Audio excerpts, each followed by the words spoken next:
Well, hello and welcome YouTube. Mr. Robbins back here with yet another brand new exciting video, all math-based of course. And as always, it is an honor and a privilege to be serving you today, as it is every day here in my virtual classroom. Step on inside as we jump in section 3.4 in the Big Ideas Math Integrated Math 3 textbook on factoring polynomials. Now, you've done factoring, hopefully, in IM2 and quite a bit of it, and this is where I'm going to trust that you've done a bit of it before. And if you need to check out some things, I'm going to I'm going to post some of my old videos in the description section down below, where I've done anything on factoring. Basic factoring, advanced factoring, something called factoring factory, which I think would probably apply more to after seeing this, but it's a nice whiz-bang 200-something problem thing where I just factor over and over, but got to be able to factor. Obviously, this is supposed to teach you a little bit about it, but I think it's supposed to say take the factoring that you know and do a little bit more. 76 questions as a whole in the problem set. The lecture part begins first. If you want to jump down below and find the timestamps to what you're trying to find, that's great. We'll start off with the lecture portion, and then we'll go to the problem set. Without further ado, let's go ahead and get started. We're going to factor polynomials and use the factor theorem. Let's get to the factor theorem later. We will factor completely. Now, factoring completely, I'm just going to say this out loud right now, has to do with getting everything fully factored. That starts, for me, with common factors. But after we do a single factoring of something, we're going to see, is there more to do? Which, in a lot of cases, there will be.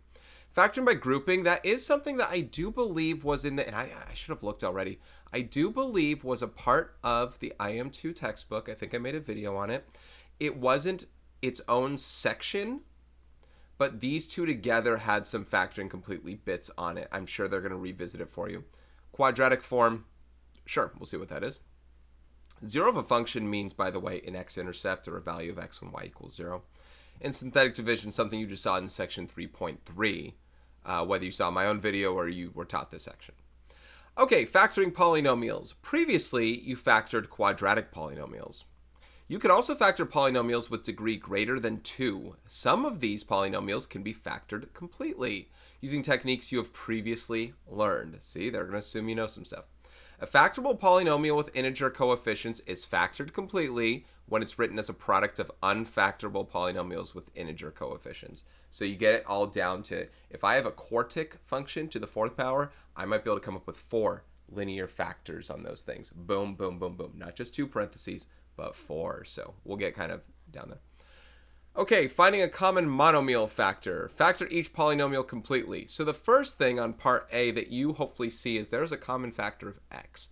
Each term can have an x factored out of it, and then you write what's inside after that. Now note, do not try and go straight from factoring this x out to this part right here. Not just because it's an x, but just as an in general. Go from x, factor it out, write what's inside, and then factor what's inside down there.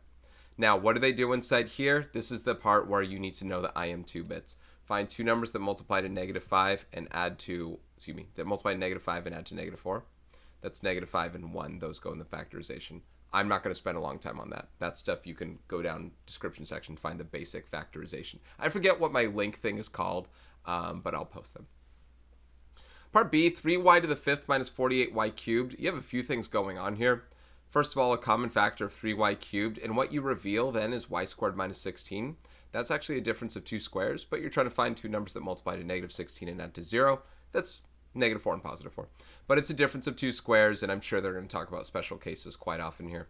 And then 5z squared can factor out of these 3 terms for part C, and then you have this perfect square trinomial actually inside here. This is one of the ones where it's kind of an either-or case, but we really like the either version of it, or the or version of it, I should say. Either you try and find two numbers that multiply to 9 and add to 6, and you find out it's 3 and 3, and you can write that, right, with the 5z squared on the outside, or once you find out z plus 3 times z plus 3 is z plus 3 squared, you got it, or you can identify that, hey, this is a perfect square, this is a perfect square, and this is double the product of both the z and 3. This is z squared, this is 3 squared, and this is 2 times z times 3. So I think they expect you to know your special case things. What I'm looking at are IM2 learnings. Everything here so far is something we've done in IM2. Common factors, basic factorization with a 1x squared or whatever, difference of 2 squares factoring, perfect square trinomial factoring. In fact, they're actually even saying that. I didn't even read that. I didn't even notice that. They're assuming you know how to do this. I'm assuming you know how to do this. this is the kind of stuff we're going to go in. But we factored completely, starting with the greatest common factor. And always start with the greatest common factor. Never not. And leave it written out as a result. Okay, there are a few more. I'll leave them. Sum of two cubes and difference of two cubes, though. These are different. You have not learned these before. Now, I don't know if they're going to prove them. I probably won't spend time proving them unless, listen, I'm guessing if they don't prove them here, that they probably have practice, or, you know, it's probably part of the problem set that they ask you to prove them. But let me read what they put. In part B of example 1, the special factoring pattern for difference of two squares was used to factor the expression completely. There are also factoring patterns you can use to factor the sum or difference of two cubes. So remember, difference of two squares, a squared minus b squared, factors into a minus b times a plus b, or a plus b times a minus b. Sum and difference of two cubes also exist as things that can factor. It's a little bit weirder looking. I'll try and break it down for you as far as how you can remember it, but it won't be a perfect thing. There's actually, I don't know, I don't want to speak too fast on this, but sum of two cubes, a cubed plus b cubed, factors into a plus b times a squared minus ab plus b squared. A cubed minus b cubed factors into a minus b times a squared plus ab plus b squared. So as a whole, a cubed plus or minus b cubed, when I say plus, I mean the plus on top, is a plus or minus b, meaning the plus here goes plus there, minus there, times a squared minus or plus ab plus b squared. So what I'm writing here is they are the same formula, only some pluses and minuses switch. See where they do switch. Where a cubed plus b cubed is, the pluses stay the same here, and then you subtract right there. And then for minus, you can see that minus gets plus right there. Now, a couple things with this. I don't know how best I can say them, but hopefully we'll be good on our first factorization. The plus gets a plus right there, just like a squared minus b squared was the a minus b, that kind of stuff. The second quantity kind of reminds you, doesn't it, of the perfect square trinomial one? Like that, whatever, the plus or minus there. There's no 2 there, and I'm not going to speak on why it is or why it isn't, whatever, but it's kind of like that. There's just no 2 there, so it's kind of like it. And also, what you really have to keep in mind, this is where we can talk about, hey, which ones get pluses, which ones get minuses, things like that. We can look at proofs of this. But a cubed plus b cubed is only 2 terms. Let me move this. This is only 2 terms right here. How can this only be 2 terms when you have so many terms multiplying? Isn't it when you combine like terms that suddenly this should be like a 6-term polynomial, maybe a 4-term, like a 4-term polynomial or something like that? Well, some terms must have canceled. How do terms cancel? Somewhere you need to subtract. That means somewhere you need negatives. Somewhere you need negatives. Now, where would your negative go? Knowing that this plus is going to have a plus here, feeling that out, I think we can make sense of that. Okay, that's going to have a plus, this is going to have a minus, right? This is a plus b cubed. That means this needs to be positive. Positive times positive is positive, so that must be positive. The only way this is going to be possible is if this is the negative. Somewhere things need to cancel. This is the one that makes them cancel. Same thing on the minuses right here. The only way that this remains a minus is if this negative multiplies by a positive. And then I think if you know that something's going to switch right here, this minus turns into a plus. Anyway, I'm speaking more on how you'll remember the formula. Your teachers might give you the formula. We can practice it over and over together here. You won't have to know it now. I'm just giving you the heads up on how you can remember it. Remember it. I don't want to memorize, and we can build on it and see how it works, but keep in mind what should go where. Anyway, let's do examples of the factorization. Let's move forward and go a little bit faster now. 64x cubed plus 1 is, hey, we got to recognize what values are being cubed to get here. We are cubing 4x and we are cubing 1. 4x is like your a, 1 is like your b. So a plus b times a squared minus ab plus b squared is this. Now a squared is your 4x squared. And this is minus 4x times 1. And this is plus 1 squared. I'll probably write this step quite a few times. If we get a list of like 20 of these problems, eventually I'm going to speed it up. But that's where the a squared minus ab plus b squared comes in. On the second example, 27x cubed minus 8, that factors into some perfect cubes as well. 3x quantity cubed minus 2 cubed, and that goes into a minus b times a squared plus ab plus b squared, or a squared plus a, whoopsie, there's an x, b plus b squared, and that's what simplifies to that. So it's one thing to know the formula, it's another thing to utilize it correctly, and it's a third thing to recognize that you have a sum or difference of two cubes. How can you recognize it? Guys, it's going to be very straightforward. After any common factoring that you pull out, you'll have two terms left. One of them will likely have a cubed variable, or something with a multiple of 3 at the very least, something like that, right? It'll have a cubed variable. Two terms. One with a cubed variable, one's probably a constant. That's going to start to bring it up, and this number is going to be a perfect cube. 1 or 8 or 27 or 64. Just kind of, you have to know your perfect cubes for that. Okay, let's move forward. Factoring the sum or difference of two cubes. Well, we just did that, but let's go and factor completely. Okay, it's actual examples. I guess the examples we had weren't enough, so here we go. X cubed minus 125, we recognize it's two terms. This is already cubed. Hey, is this a perfect cube? Yes, it ends up being one. So this becomes x cubed minus 5 cubed. That's your a and your b. So that's a squared plus ab plus b squared as the second guy. And this one here, 16s to the 5th minus 54s squared. Again, s and 5 together on the problem. 2s squared is a common factor. Start with that. Obviously, listen, this isn't a sum of two cubes to start with. But when you factor this out, you recognize, hey, this is a sum of two cubes. Here I'm cubing 8s, or excuse me, here I'm cubing 2s, and here I'm cubing 3. So here's my a and my b.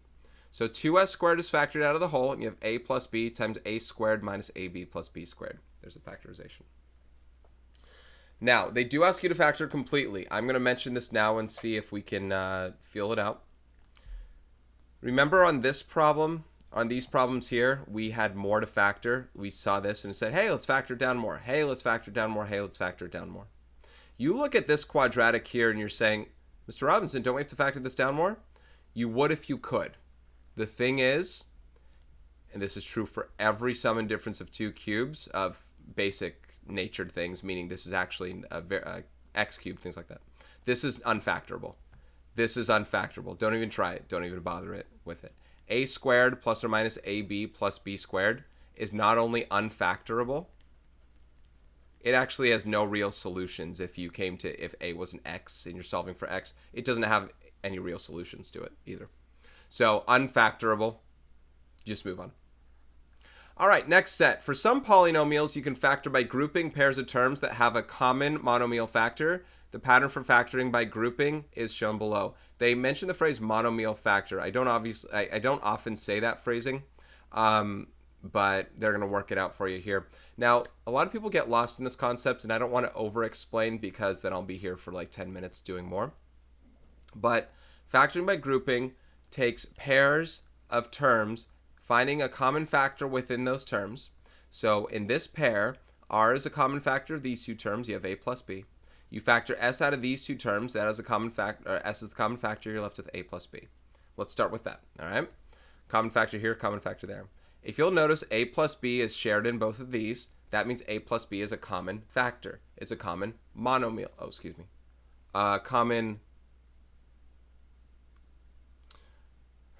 Sorry, these are the common monomial factors, r and s, but a plus b is a common binomial factor. That's one that you can factor out of these two terms here, and you're left with r plus s.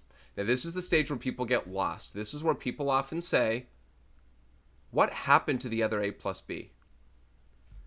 Nothing happened to the other a plus b. A plus b factored out of both of these terms, just like right here.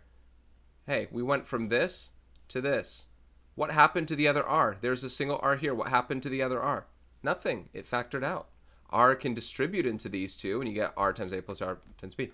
A plus b can distribute into here, and you get a plus b times r plus a plus b times s. So it's factored out of both of them. Now, factoring by grouping only works when the result of what's inside after factorization of the monomial factors is common. This must be the same for both. If it's not, you cannot factor by grouping. Now, if they have a set of problems here that they ask you to factor by grouping, you should be able to do it each time, meaning the problems are set up for it. Not every quadrinomial is set up to factor by grouping.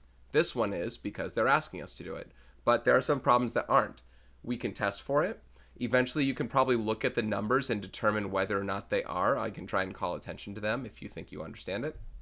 But there's no reason to need to tell right now because you don't have to test for it right now. But that being said, if you don't get the same quantity in both of these, then you did something wrong. You or me, whatever, we did something wrong in the factor by grouping stage. We can't have this be z plus 5 and this be z plus 6 or something and say, all right, and then let's write whatever we want. They have to be the exact same, signs and all. That's what makes it a common factor. Okay, let's check out the problem. So we're pairing these two terms off and these two terms off, and you're going to find the common factor of each individual pairing. So z cubed plus 5z squared has a common factor of z squared. Inside you're left with z plus 5. And negative 4 can factor out of these two and you're left with z plus 5. And this goes back to what I was stating as far as what's a common factor and what you do. If you just factor a 4 out, then you're left with negative z minus 5. Well, negative z minus 5 is not the same thing as z plus 5, right? These are different. That's why you have to factor out a negative 4. Now, how can you tell whether you factor out a negative? You always factor out a negative if negative's the leading term. So negative 4z, you factor a negative 4 out. You keep going. Z plus 5 is a common factor out of both of those things right there, and you're left with z squared minus 4, but there's still more to do because z squared minus 4 is a difference of two squares, therefore it can factor to z minus 2 times z plus 2. And this is the complete factorization of that cubic quadrinomial that you had. So this might be new for you. I do believe, like I said, it might have been section 2.8 or something like that, or 2.7 in IM2 that we did this same stuff here. Now, something that you might ask is like, wait, why does this work? Why does this kind of whatever? I'm not going to get into the why, but just make sure your setup is standard form, okay? Now, I will show you that this will also work. If this term was swapped here and this term was swapped here, this will also actually work. We should get the same answer. I'm going to try it with you. That being said, the leading term and constant term must be where they are. If these switched, oh well. But this does work either way here, just because of the common factors that exist. Here, z is a common factor, you get z squared minus 4. Here, 5 is a common factor, you get z squared minus 4. And if you notice, z squared minus 4 is shared in both. So when you factor z squared minus 4 out, then what's left is z plus 5. Z squared minus 4 is a difference of two squares, where you get z minus 2 times z plus 2. And I might have written it in a different order than what they wrote here ultimately, but z minus 2 is a factor. Z plus 2 is a factor, z plus 5 is a factor. So it still works. As long as there's a common factor for both of them that work it out. So just make sure this is at the start, this is at the end for a four-term set. And I would say make sure it's in standard form. I think that's the big thing. Make sure it's in standard form. Okay, an expression of the form au squared plus bu plus c, where u is an algebraic expression, is said to be in quadratic form. The idea about quadratic form, guys, is not everything will actually be a quadratic, but the fact that you can make it appear as a quadratic is important enough. Now, u is the letter that they're using in place of it. We call u substitution. It's a temporary variable substitution for the variable or expression that you had previously, so you can make something look like a quadratic if it helps you best. The factoring techniques you've studied can sometimes be used to factor such expressions. Let's factor 16x to the 4th minus 81 and the 3p to the 8th plus 15p to the 5th plus 18p squared completely.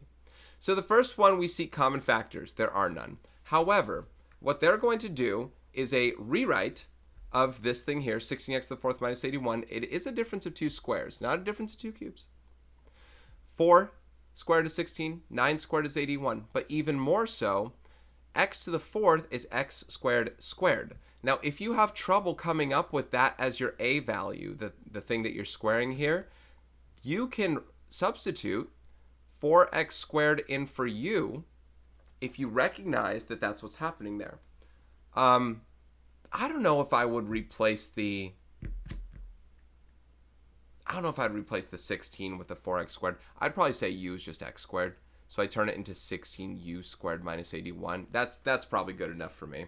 But turn it into a quadratic and ask yourself what you have to square to get there. So you can then factor this into 4u plus 9 times 4u minus 9. Like that. And then once you've factored, then you can replace it with x squared again. U is x squared, so x squared comes back in for u like that. And then you're good to go. The reason for the u substitution is to give you the appearance of quadratic without messing yourself up in the process. That's really it. Is it a requirement? Absolutely not.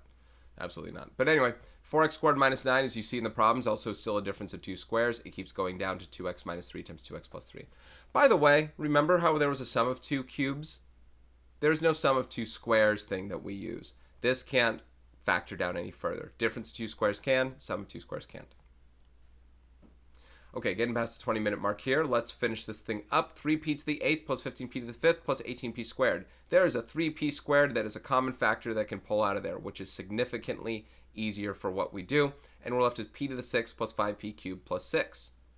But Mr. Robinson, we've never factored a 6-degree polynomial before. You're right, but we factored quadratics. Maybe instead turn this into this. See, this is still quadratic form though. P to the 6th and p cubed, these are going down by 3s, which means I could turn u into p cubed because I can, p to the 6th is p cubed squared. 5p cubed is exactly that, but I'll write it in parentheses, and plus 6. If u is p cubed, then I can write this as u squared plus 5u plus 6. By the way, do you have to use the letter u? No. I think in some old videos I have, you can use letter a. You can use whatever you want. You can use x. You can use x. Use something other than your variable. But you're like, do you know how to factor this? I think most of us do. That factors into u plus 3 times u plus 2. Now that you factored, you did what you wanted to do to give it the visual of that helps you. I'm probably not going to do very much u substitution in this stuff, just so you know. But I will rewrite things like this so you know exactly what it is that you're squaring to get there. I might, sometimes I might not, but that is p cubed plus 3 times p cubed plus 2. U was a temporary substitution. We let u equal p cubed. We substituted u for p cubed in this scenario. We factored with u in mind so it was in quadratic form, and we brought the p cubed back. Anyway, there are those, and here's the common factor. There's nothing else you can do there. So a lot of factoring completely. Oh, yeah, there's more to do. I thought we were going to the problem set. When dividing polynomials in the previous section, the examples had non-zero remainders. There are a lot of non-zero remainders. Suppose the remainder is 0 when a polynomial is dividing by this, then that means that this divided by this is just left with the quotient. All you have left is the quotient. There's no remainder. Therefore, this function, the dividend, equals the quotient times your divisor, so that x minus k is a factor of f of x. Yes, if you have a 0 remainder, the thing you're dividing by is not just a divisor, it's also a factor. I have I have a lot of things flashing in the background. Anyway, so it's actually a factor, which means something's factorable. So we might check and see if something is a factor, use synthetic division to pull something out with that, and then keep going and keep factoring afterward. The factor theorem. A polynomial has a factor x minus k if and only if f of k equals 0, meaning it has a 0 remainder, or if you plug that in, you get 0. We learned that in 3.3. All right, determining whether a linear binomial is a factor. Here we go. Here's our example. Determine whether x minus 2 is a factor of this, and x plus 5 is a factor of this. Now, we could see if x minus 2 is a factor of this by trying to factor it. Maybe if it's unfactorable, then whatever else. But then you have something like this, which is a lot more confusing, and you're like, how do I factor that? Even I would ask the question, sort of, right? But if they give us an option to see if something's factorable, we can test it out using synthetic division. Now, you want to use synthetic division. I'm not saying as opposed to long division. I'm saying you want to actually use it. Here's why. When we use synthetic division, we divide. And if something is a factor of it, and we divide it out, then we can keep going from there. So you're going to see that on part B heavily. Part A, though, part A, they're doing a substitution test, which you don't have to do. We can use synthetic division. I'll show you. They said find f of 2 by direct substitution. If x minus 2 is your factor, then 2 would be the root. Plug in 2 and see if you get 0 out. If you get 0, it's a factor. If you don't get 0, you leave it. You plug in 2, apparently you get 4. Because f of 2 doesn't equal 0, it's not a factor. What could have I also done? Synthetic division with 2 as the root and coefficients of 1, 2, and negative 4, and we do the same thing. 1 times 2 is 2, plus 4 is 4, times 2 is 8, plus that is 4. So you get a remainder of 4, same thing that we should get there, right? Not a factor. Not a factor. Which one do we prefer? For the most part, I prefer this one, especially if you had to test multiple values. Not in this section, but another section, you have to test multiple values. I prefer this here. But if you need to do something like on part B, where test and see if something's a factor, we might have to factor something down more. We can do that. So I think they're showing you both. Now we're using synthetic division on this one, and ultimately you get 0 as a remainder. that means that x plus 5 is a factor of that original guy right here. Now, notice that this also becomes 3x cubed minus x. Minus x. 3x cubed minus x plus 5, right? Maybe you factor this down later afterward. Maybe, maybe not. Could I substitute negative 5 into here and see if I get 0? Yes. Would you prefer it here? I don't know. See, now those numbers get a little big for me. Maybe not. So it's kind of a your choice thing. Now, why do we choose negative 5? X plus 5 is the factor, therefore negative 5 is the root. Keep that in mind. Okay, this is where we actually do the factorization after this. They say, show that x plus 3 is a factor, then factor completely. Now, if they say show that it's a factor, that would mean, of course, that it is a factor, right? It means that you'll have a remainder of 0. So they say show that it is. We're going to actually do negative 3 and get the 0 remainder. This time I do recommend you do synthetic division because we want to do more with this portion afterward, right?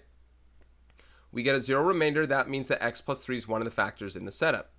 Where did x cubed minus 1 come from? This, x cubed minus 1.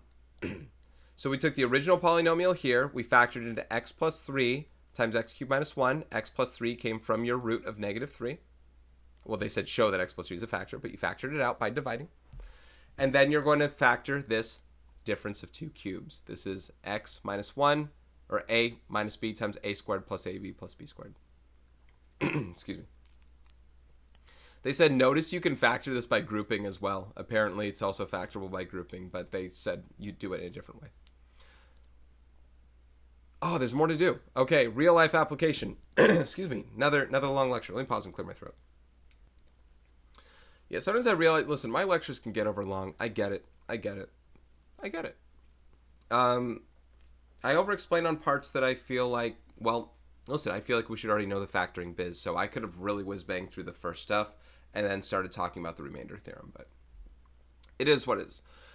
Because the x-intercepts of the graph of a function are the zeros of a function, that's what they mean, x-intercepts are the zeros, you can use the graph to approximate the zeros. You can check the approximations using the factor theorem. Here's a real-life application question. Roller coaster. During the first 5 seconds of a roller coaster ride, the function h of t equals blah, blah, blah represents the height of the roller coaster after t seconds. So you're getting certain parts of the heights. How long is the roller coaster at or below ground level in the first 5 seconds? So here's 5, right? 0 to 5 right there. At or below ground level, understand the problem. Understand this is height. Here's where height is 0. That is ground level, so anything negative is below. You're given a function rule that represents the height of the roller coaster. You're asked to determine. Okay. Use the graph to estimate the zeros of the function. Estimate the zeros of the function. So we're estimating about where it's hitting something here and about something here. And check using the factor theorem. Then use the zeros to describe where the graph lies below the t-axis. So where does it lie below between these two t values, right? So from the graph, 2 of the zeros appear to be negative 1 and 2. I'm sorry, this is not one of the zeros here. Let me get rid of that one. Negative 1 appears to be one of the zeros and 2 appears to be one of the zeros. Now, negative 1 may not be in your domain, but it is a part of this polynomial. So you want to use synthetic division on this cubic function. Use it on this cubic function with one of your two zeros that you have, either negative 1 or 2. Now, it appears that these are zeros. We don't know they are for sure. So they say determine whether negative 1 is a zero of it. So we check and see if it is. Use synthetic division. Because 0 is a remainder, then negative 1 is a zero of it. Therefore, t plus 1 is a factor. So you can factor t plus 1 out of there and you'll be good. Now, from there, they said determine whether 2 is a zero. Here's the thing. I have a quadratic here. So this is a your choice thing. Do you remember how to factor these quadratics? Because I'm not going to spend time actually doing these. But do you remember how to factor these quadratics? This can be, for example, 4t and t. And then I'm going to try this really first right here. 17 and 2 is 34. So 17 can be here and 2. Yeah, this can factor into that. So if you know how to factor this, guys, if you get a quadratic you know how to factor, do it. Otherwise, you can use synthetic division from this result right here down to here and check and see whether 2 is a 0 by using synthetic division. It is. 2 is a 0 because you have a remainder of 0. Therefore, t plus 1 with the negative 1 root and t minus 2 are factors of this. The remaining factor is 4t minus 17. This can get us to find out what that other t value was that we couldn't determine, this one right here, by setting 4t minus 17 equal to 0, right? It's a zero product property thing. If 4t minus 17 is 0, then t is 4.25. So the zeros are negative 1, 2, and 4.25. However, negative 1 does not occur between the times 0 and 5 seconds, so we ignore that one. We used it to help get information. It was helpful. It's just not one of the zeros we care about. So only between 2 and 4.25 do we have where we hit ground level in the first 5 seconds. Whereas below ground level, it's between 2 and 4.25. It's that interval right there. So times between 2 and 4.25 is that. They didn't ask for interval. They asked for how long you're underground. So you find out that it's for 2.25 seconds, between 2 and 4.25. Okay. Now we're done with the lecture portion. That was one of the longer lectures in general. So was the one from the last time. But if you heard the lecture portion, that means I can go faster on these parts. And I really hope that I actually do on these, not over-explain. Again, I have so many factoring videos for you guys beyond this. All right, complete the sentence. The expression 9x to the fourth minus 49 is in blank form because it can be written as u squared minus 49 where u equals blank. This is what they're calling quadratic form. I'm personally not a fan. There's no problem with it, but I'm personally not a fan of bringing the 9 as a part of the u squared part. I'm used to using numbers with it. You could do either, but in this case for u squared minus 49, if u squared equals 9x to the fourth, take the square root of both sides here. Looks like u is going to equal 3x squared. U equals 3x squared there, right? That's what we're squaring to get 9x to the fourth. Gotta just get rid of those parentheses. By the way, we don't put plus or minus 3x squared there. We just put 3x squared. All right, number 2, vocabulary. Explain when you should try factoring a polynomial by grouping. Well, when asked to. You should try it. Here's the thing. I can look at a problem and tell you when it's factorable by grouping. I think they're going to give you a lot of them here. I'll tell you ones when they're not. But you should start with when you have a quadrinomial works. So a 4-term polynomial. But here are some other ones that can work. 6 terms, 8 terms, 10 terms, any even number of terms works. But when you have a 4-term polynomial is when you should try it. The try is pair off pair off 2 sets of terms and then get their common factors and figure out if you have common factors within. I think that's all I have to say when you have a 4-term polynomial. I can say or 6, 8, 10, etc. I wouldn't do it with 2. You can just do a common factor from that one. But even numbered things from 4 onward. How do you know when a polynomial is factored completely? I don't know how to say what they said in the same way, but when your factors cannot be factored anymore. When your factors cannot be factored anymore. That's how I'm going to say it. Always start with greatest common factors if you can. Number 4, explain the factor theorem and why it is useful. The idea of the factor theorem is when you have a remainder of 0. I mean, they're making us work for these answers. When you divide a factor from a polynomial and have a remainder of 0.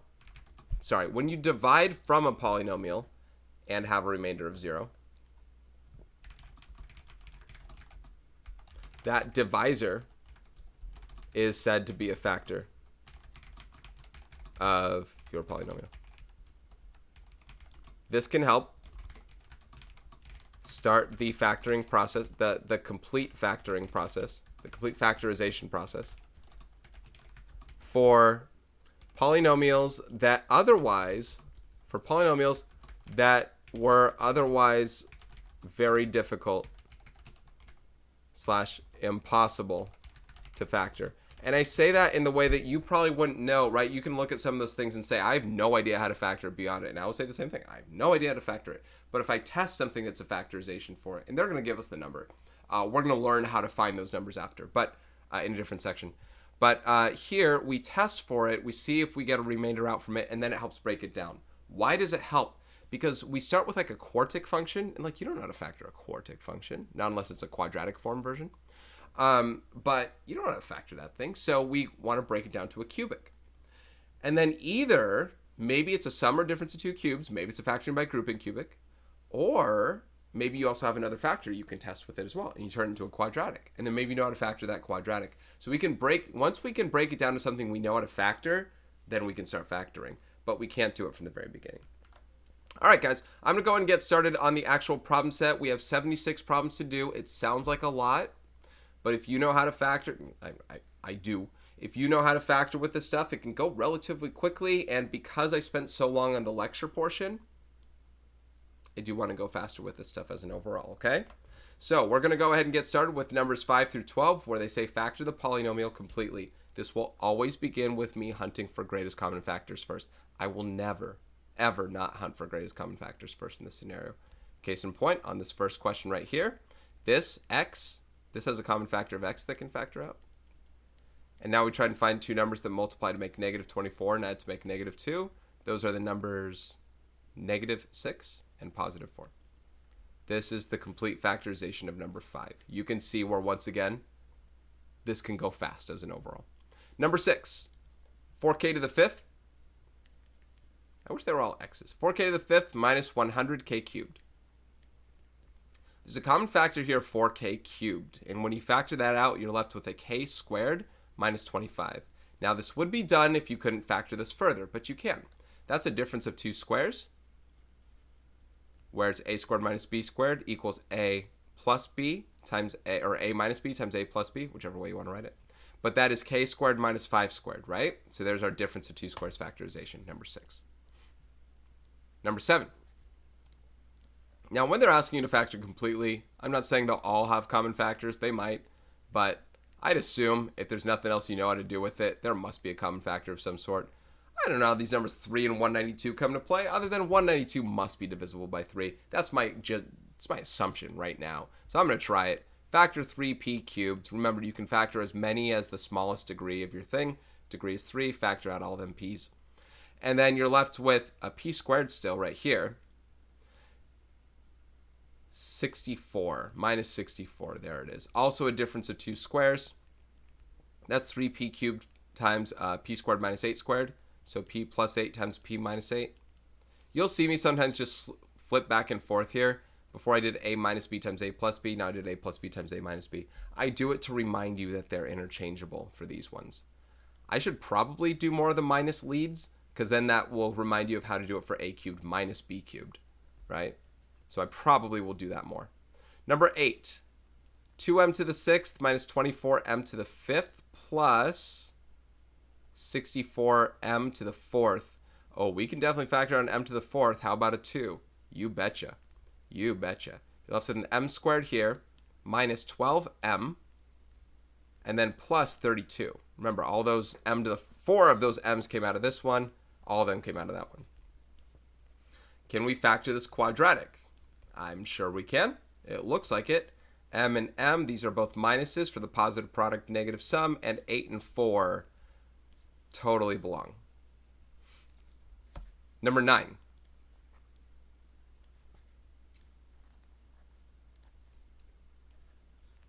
2q to the 4th plus 9q cubed minus 18q squared.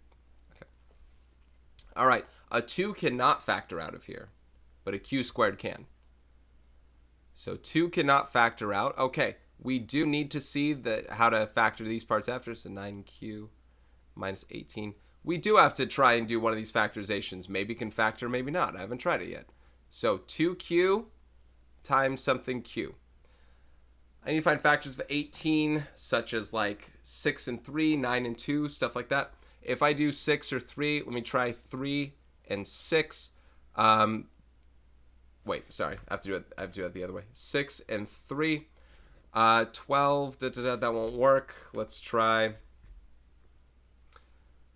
1 and 18. No, that won't work. Wait, no, I take back. 6 and 3 do work. We don't add to 18. We add to 9. There we go. I'm sorry about that. plus 6 minus 3. 2q times 6 is 12q, minus 3q is 9q. So that's the result. Yeah, these are ones that we still got to be able to know how to do. That was the slowest I've ever been on one of those before. Check my factoring factory video. You'll know what I mean by how fast I can do those. I was just looking at the 18, not the 9. Anyway, we still have to know how to do those when a is more than 1. And no, 2 cannot factor out of that. Number 10, we get 3r to the 6th minus 11r to the 5th minus 20r to the 4th. Once again, yeah, so r to the 4th can factor out, but 3 cannot. So it's one of these again where we got to try and get the factorization out of this. Minus 11r minus 20. So a 3r times an r will get you 3r squared. What times what gives you negative 20 in such a way that those numbers add to become negative 11? We could try something like negative 5 and positive 4. Oh, I think that'll work. Negative 5 and positive 4. That was dumb luck. Negative 15 plus 4 is negative 11, so we're good there. Mr. Robinson, you did that too fast. I would go back to some of my old videos for that kind of factoring. You can factor that how you need to. The goal is, for the solution guide, use IM3 based skills, based on IM2 prereqs, to come up with the final factorization by factoring completely. So 10w to the 10th minus 19w to the 9th plus 6w to the 8th. Once again, we can definitely factor out a w to the 8th, and no numbers appear to factor. So we'll have a w squared minus w plus 6. 10's a little bit trickier. 10's trickier because it's a composite number. I don't know if this is 5w times 2w or if this is 10w times 1w. I literally don't know. I do know these will both be minuses here. So let's try things with 6 and see if we can get 19 from these numbers. I couldn't put 2 here without a common factor. Let's try 3. 3 and 2. We'll get negative 15 minus 4. That is negative 19, so that did work. I like to try 5 and 2 before 10 and 1, right? I could have done 5w times 2w or 10w times 1w. 10w times 1w wouldn't have given you a correct answer. I'm saying those were possibilities for what could have factored. All right, number 12. See, I told you I was faster on those. 18v to the 9th plus 33v to the 8th plus 14v to the 7th. I was really looking forward to factoring a 3 out of these, and then I realized 14 cannot factor out a 3. So you can factor out a v to the 7th, and you get 18v squared plus 33v plus 14. You know what's interesting? The example problems didn't do numbers of these kinds. I didn't know if these would show up or not. I'm glad they are.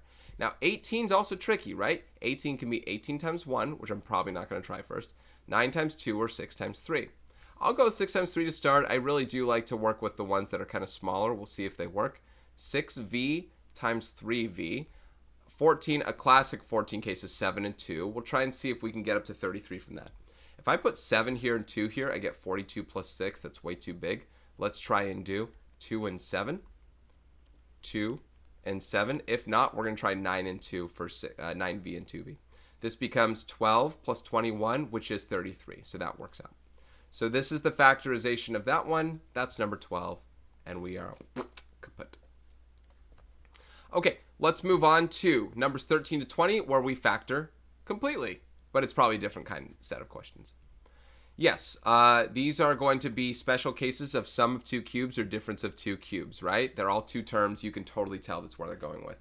If it's not a sum or difference of two cubes, if it's not a sum or difference of two cubes immediately, then there's probably a common factor to get. Now, x cubed plus 64 equals x cubed plus 4 cubed. Not 8 cubed, right? This is cubes. This is a plus b. So this factors into a plus b times a squared minus ab, I'll put in parentheses the first couple times, plus b squared, right? That's the factorization here. So x squared is exactly that. This is minus 4x plus 16. Now, if you heard my lecture portion, you also heard that this part will not be able to factor any more than that. You're done on that. All right, number 14.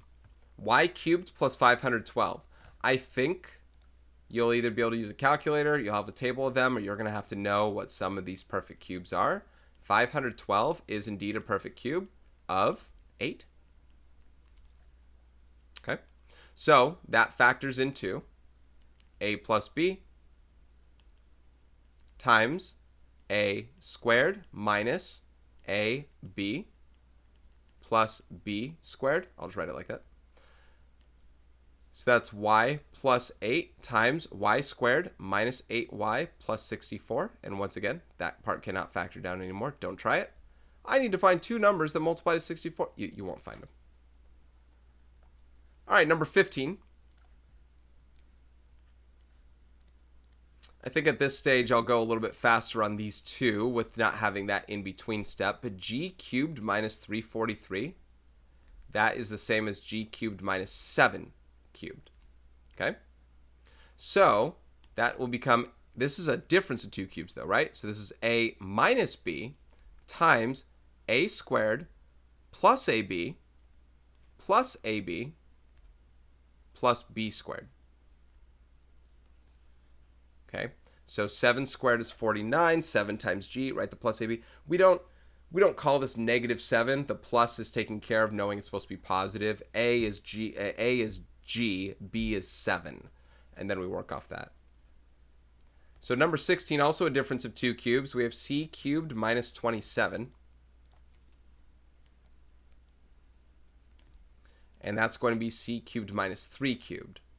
So let's try that same thing. So this will factor into a minus b times a squared plus ab, 3 times c, plus b squared, 3 squared is 9. Okay, drill and kill. Numbers 17 through 20 within the set look like they either have common factors or the first term is just going to be a larger perfect cube. I don't know which, or both. But it's still some or difference of two cubes. We have 3h to the 9th minus 192h to the 6th. I think we saw the 192 is 64, right? I can factor a 3h to the 6th out of here, and then I'm left with h cubed. Hey, that's a perfect cube. Minus 64. Hey, that's a perfect cube. We even saw plus 64 here, so it's going to look like that, only with h's and a minus and all that stuff. So when it factors, 3h to the 6th is still on the outside. Don't forget that. But here's your, remember, this is 4 cubed. So a minus b times a squared plus ab plus b squared. That's the final factorization of that ultimately. Leave that common factor out. Don't forget it when you write your final answer. Number 18. Again, common factor hunting. Let's find them. 9n to the 6th minus 6561n cubed. Straight up, because this is set up for the possibility of difference of two cubes, that kind of thing. 9 is not a perfect cube. It's a perfect square, but it's not a perfect cube. So I'm guessing, alongside this n cubed, it's not 3 that'll factor out, but a 9. 3 is also not a perfect cube. I'm guessing this can factor out. We'll divide it by, we'll figure out what that number is here in just a second. This is n cubed minus, it might be 729. I'm thinking it's that, just seeing the number. No, I know this is a perfect cube. Yeah, I know this is a perfect cube, so I'm guessing that's going to be the number there. All right, so what is a perfect cube of? Let me erase that. It's 9 cubed. It's 9 cubed. So that's n cubed minus 9 cubed, right? That, by the way, this is not the factorization step. What I just wrote here, I didn't factor anything. I just re-represented my difference of two cubes as their, values that you cube. Here's the factorization step. N minus 9 times n squared plus 9n plus 81, 81 being 9 squared. So yeah, writing this into this, you just re-represented the same thing. This is the factorization right there. Okay, number 19. 16 t to the 7th plus 250 t to the 4th. You could factor a 2. Okay, this is interesting. Now I gotta figure out which one it is, because I don't know if 250 can divide by 16. I feel like it can't. You can. Let's start with this. Factor out a 2, because 8. Yeah, you can't. T cubed plus 125. What I'm looking for now is, do I have a common factor number I can pull out of here? No. And this is fine where we're at because 8's a perfect cube and 125 is a perfect cube. Now, let's go deeper into this problem as a whole, though, because this is the first time we're seeing a coefficient in front of this perfect cube bit. And, yeah, we're going to have to just do more on this one. So this is, again, this isn't the factorization. This is writing what the perfect cubes are. This is 2t cubed plus 5 cubed. This is your a cubed plus b cubed, sum of two squares. So 2t to the fourth is still on the outside, right? Now, this factors into a plus b times, we got a squared minus ab plus b squared. So just, be very careful on the things that you have to kind of work off of there. So this is 2t plus 5 times 2t quantity squared is 4t squared. This is minus 10t plus 25. And need I remind you, this cannot factor more. That cannot factor more. Okay, there's number 19. Number 20 is the last one of this set. Let's see what we got. Next page. Number 20. I have 135 z to the 11th minus 1080 z to the 8th. I know z to the 8th can factor. I don't know among this 135. I can divide by 5. Let's see. Divide by 5, I get, I think, nothing really pretty. Let's see. What do I get there? I just know I can divide it by 5, right? 27. Oh, 27 is a perfect cube. So 27, 1080 divided by 5 is 216. That's also a perfect cube. I think it can factor more than that, though. Oh, I got to write that 5 on the outside. Oh, I'm sorry. Hold on. This is part of the factorization. 5 z to the 8th, and then inside I have 27 z cubed minus 216. Now, although these are perfect cubes, I need to remind you that we are factoring completely. What I'm recognizing here is I can divide these still by 3. Can I divide it by something more? Probably by 9. I must be able to factor a 9 out, which means 5 was not the greatest common factor. I think 45 was. But guys, I'm going to factor out a 9 from here as well, right? When the 9 factors out, I get 3. No, not 9. Wait a second. Because 3 is not a perfect cube. Maybe 27. Maybe 27. So there must have been a largest, greatest common factor that even I was unaware of. So if you factor 27 out of here, because the problem is I see a common factor of at least 3 here. And there are just more problems with that. But I see at least that issue. So let's see. I didn't try and divide this, though, yet. That's the problem. 54 through 168. 8. Yes, and that's a perfect cube. So the fact of the matter is we could have broken this down more, and we did.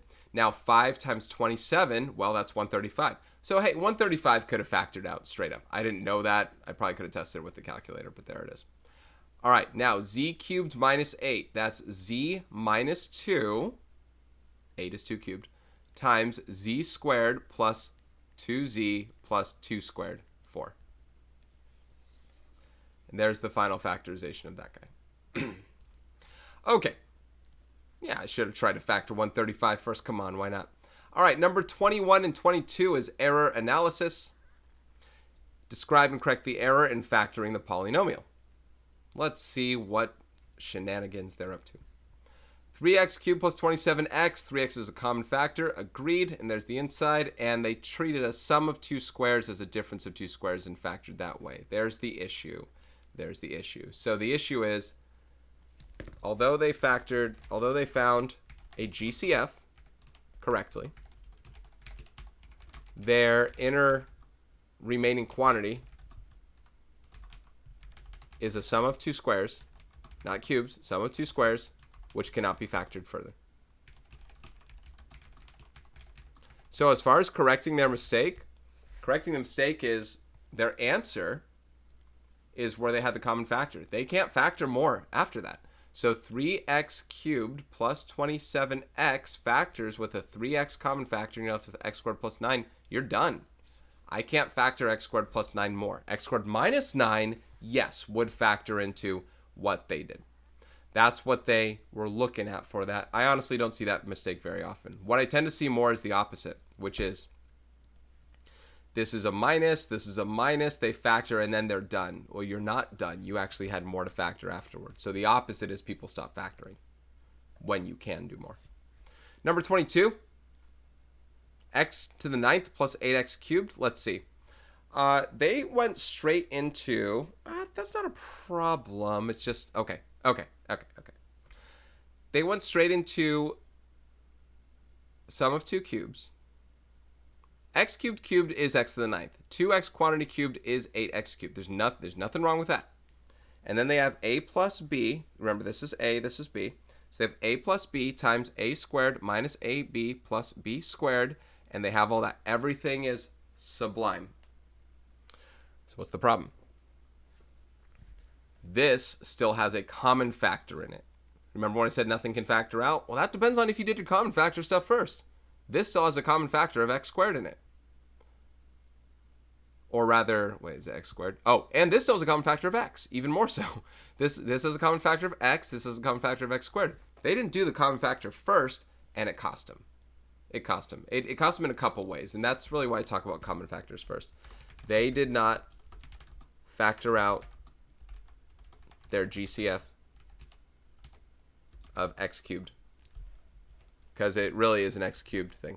Now, I didn't say they didn't factor it out first, but it's recommended that you factor it out first. Why is it recommended you factor it out first? I see two big reasons. Number one, it makes the problem easier. It makes the problem easier. It makes it smaller. So as I start to correct the problem here, right here, x to the 6th plus 8, I've now taken care of the x cubed that's there. It's made this significantly easier to work off of than what was there before. All right, that's my number one. Number two, and I'm not done, by the way. Number two, you won't forget to do it later, because you don't have to do it later. If you find the common factor first, you're good. You don't have to do it. Someone who forgets to factor out the common factor first, they're not going to remember to do it later. There's a GCF of x right here, and there's one of x squared right there. They just won't get there. So you made the problem harder, and you're not going to go back and do it. Now, x to the 6th is a cube of something. This is where we could consider doing u substitution. So, because I'm not going to do it very often, I could turn it into u squared plus 8. But what is u in that case? If u squared is x to the 6th, u must be x cubed, right? We are cubing, x squared.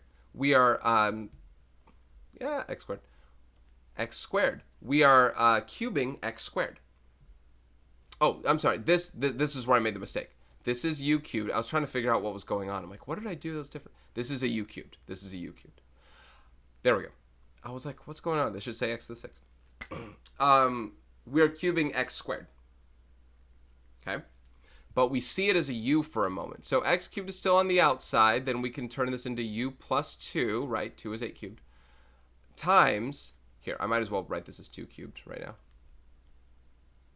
Times u squared minus 2u plus 2 squared, 4.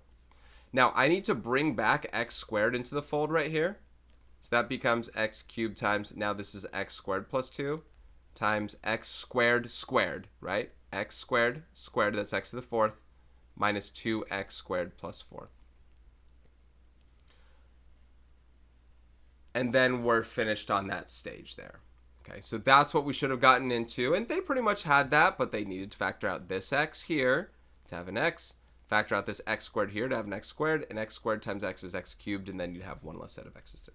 So then we're done on that set of problems, and you didn't have to do u substitution, but if you didn't, then you had to recognize that it's still a sum of two cubes of x squared cubed plus 2 cubed. Totally fine, and I'm probably going to do that more often than not instead of u. As you can tell, I made a mistake for different reasons, but yeah, there you have it. Okay, let's move forward. Numbers 23 to 30 factor the polynomial completely. Well, the instructions haven't changed. The kinds of problems they have are going to be slightly different. This looks like factoring by grouping. Now, they didn't tell you to factor by grouping, but as you have, remember when the question asked on number something like 1 or 2 or something, they said, when should you look to factor by grouping? When you have a 4-term polynomial, these quadrinomials. Factor by grouping looks like pairing up these two terms, seeking common factors for each, y squared is a common factor of the first two terms. You're left with y minus 5. 6 is a common factor of the next two terms. You're left with y minus 5. Because y minus 5 is a common factor of both of these, you can factor y minus 5 out of both sets, and you're left with y squared plus 6. If y squared plus 6 could factor further, we would. It can't, so we don't. Okay. Number 24. Number 24, you have m cubed minus m squared plus 7m minus 7. You can factor an m squared out of the first two terms here. You're left with m minus 1. If you factor a 7 out of these two terms here, you're left with m minus 1. If m minus 1 is shared, yes it is, then m minus 1 can factor out of both terms. When you factor m minus 1 out, you're left with m squared plus 7. If m squared plus 7 could factor more, we would, but we can't, so we don't. And that's it for number 24. Number 25.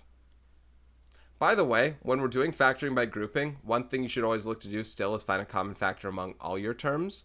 I didn't see any, and I still don't see any for this problem here. But if you do, because I started to look at this problem, I said maybe 3 is a common factor.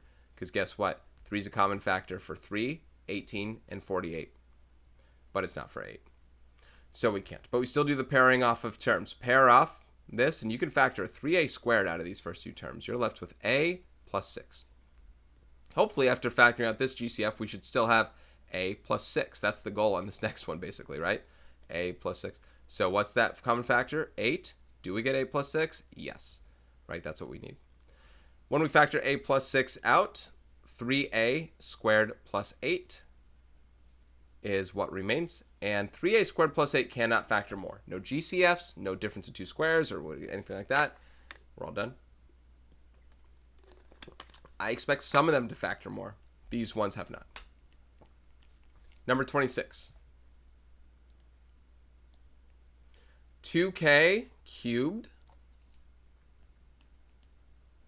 minus 20k squared plus 5k minus 50.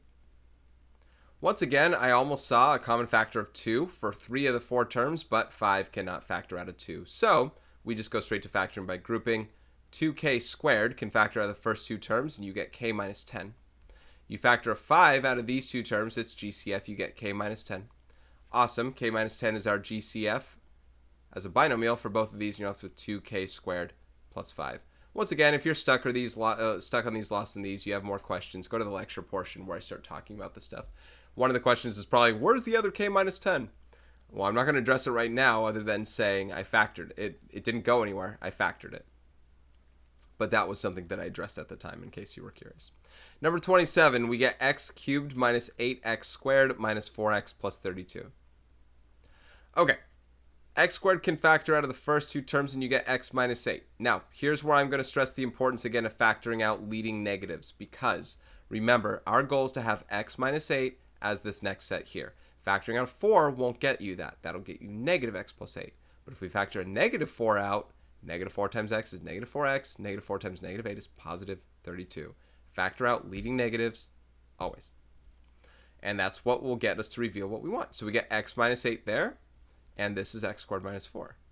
Now I won't box this yet though, because x squared minus 4 is a difference of two squares. It is up to you to recognize that. X squared minus 4 is x squared minus 2 squared, which factors into x minus 2 times x plus 2. So this is the full factorization, all three quantities. Complete factorization of number 27. The other problems previously did not do that. I'm expecting more of these to show up now. Number 28. And now we're factoring out negatives as well. So 2 new things being done on some of these problems here. Z cubed minus 5z squared minus 9z plus 45. Oops. I can factor out a z squared from these two terms, and you're left with z minus 5. Negative 9's got to factor out of these to obtain the same z minus 5 factorization, and that's the goal. If these aren't the same, you can't do the common factor pullout. Z minus 5 factors out of both of these as a common factor. Z squared minus 9 is what remains from the other guys. Z squared minus 9 is a difference of two squares. Z minus 3 times z plus 3 is the factorization of that. Z minus 5 still remains. These three factors are it. Son, Number 29. 4q cubed. Oh, do we have a comment? Oh, no, not from the 9. 4q cubed minus 16q squared. I'm serious. All these should just be x's. Minus 9q plus 36. Almost a 4 factoring out from all of these, but that 9, that darned 9. 4q squared can still factor out of the first two terms. You get q minus 4. Negative 9 factoring out of these gets you q minus 4. Now this factors into 4q squared minus 9 times q minus 4. Hopefully you're recognizing where that comes from. 4q squared minus 9 is still a difference of two squares. Make no mistake. 4q squared is 2q quantity squared. That can be your a. Your b is 3. So a minus b times a plus b. And then q minus 4 is to be had right there. And that's it, right? We factor that completely. Number 30, 16n cubed. I had something I was going to say. I forget what it was. Let me think about it while I'm writing this. Well, there was one problem type. It didn't pop up here. I was expecting it. That wasn't what I was going to talk about. But I can't remember what I was going to say. Okay, maybe it'll surface later. All right. 16n squared is a GCF here, and you get 1n plus 2. Now, what factors out of here? Okay, this is kind of one of the problem types I want to bring up. What do I factor out of here? Remember, I want n plus 2. I want n plus 2 inside here, and I can get it. Oh, I remember what I was going to say, but hold on. You factor a negative out, right? I wouldn't just write the negative. I would write negative 1. I would write negative 1. I know negatives are implied. Normally we don't do this. But remember what we're trying to do with this. We factor n plus 2 out, and you want to see what remains from here. It's 16n squared minus 1. You know what happens if you just write a negative? You ignore it. You just write 16n squared and you stop. That's not how this works. That is not how this works.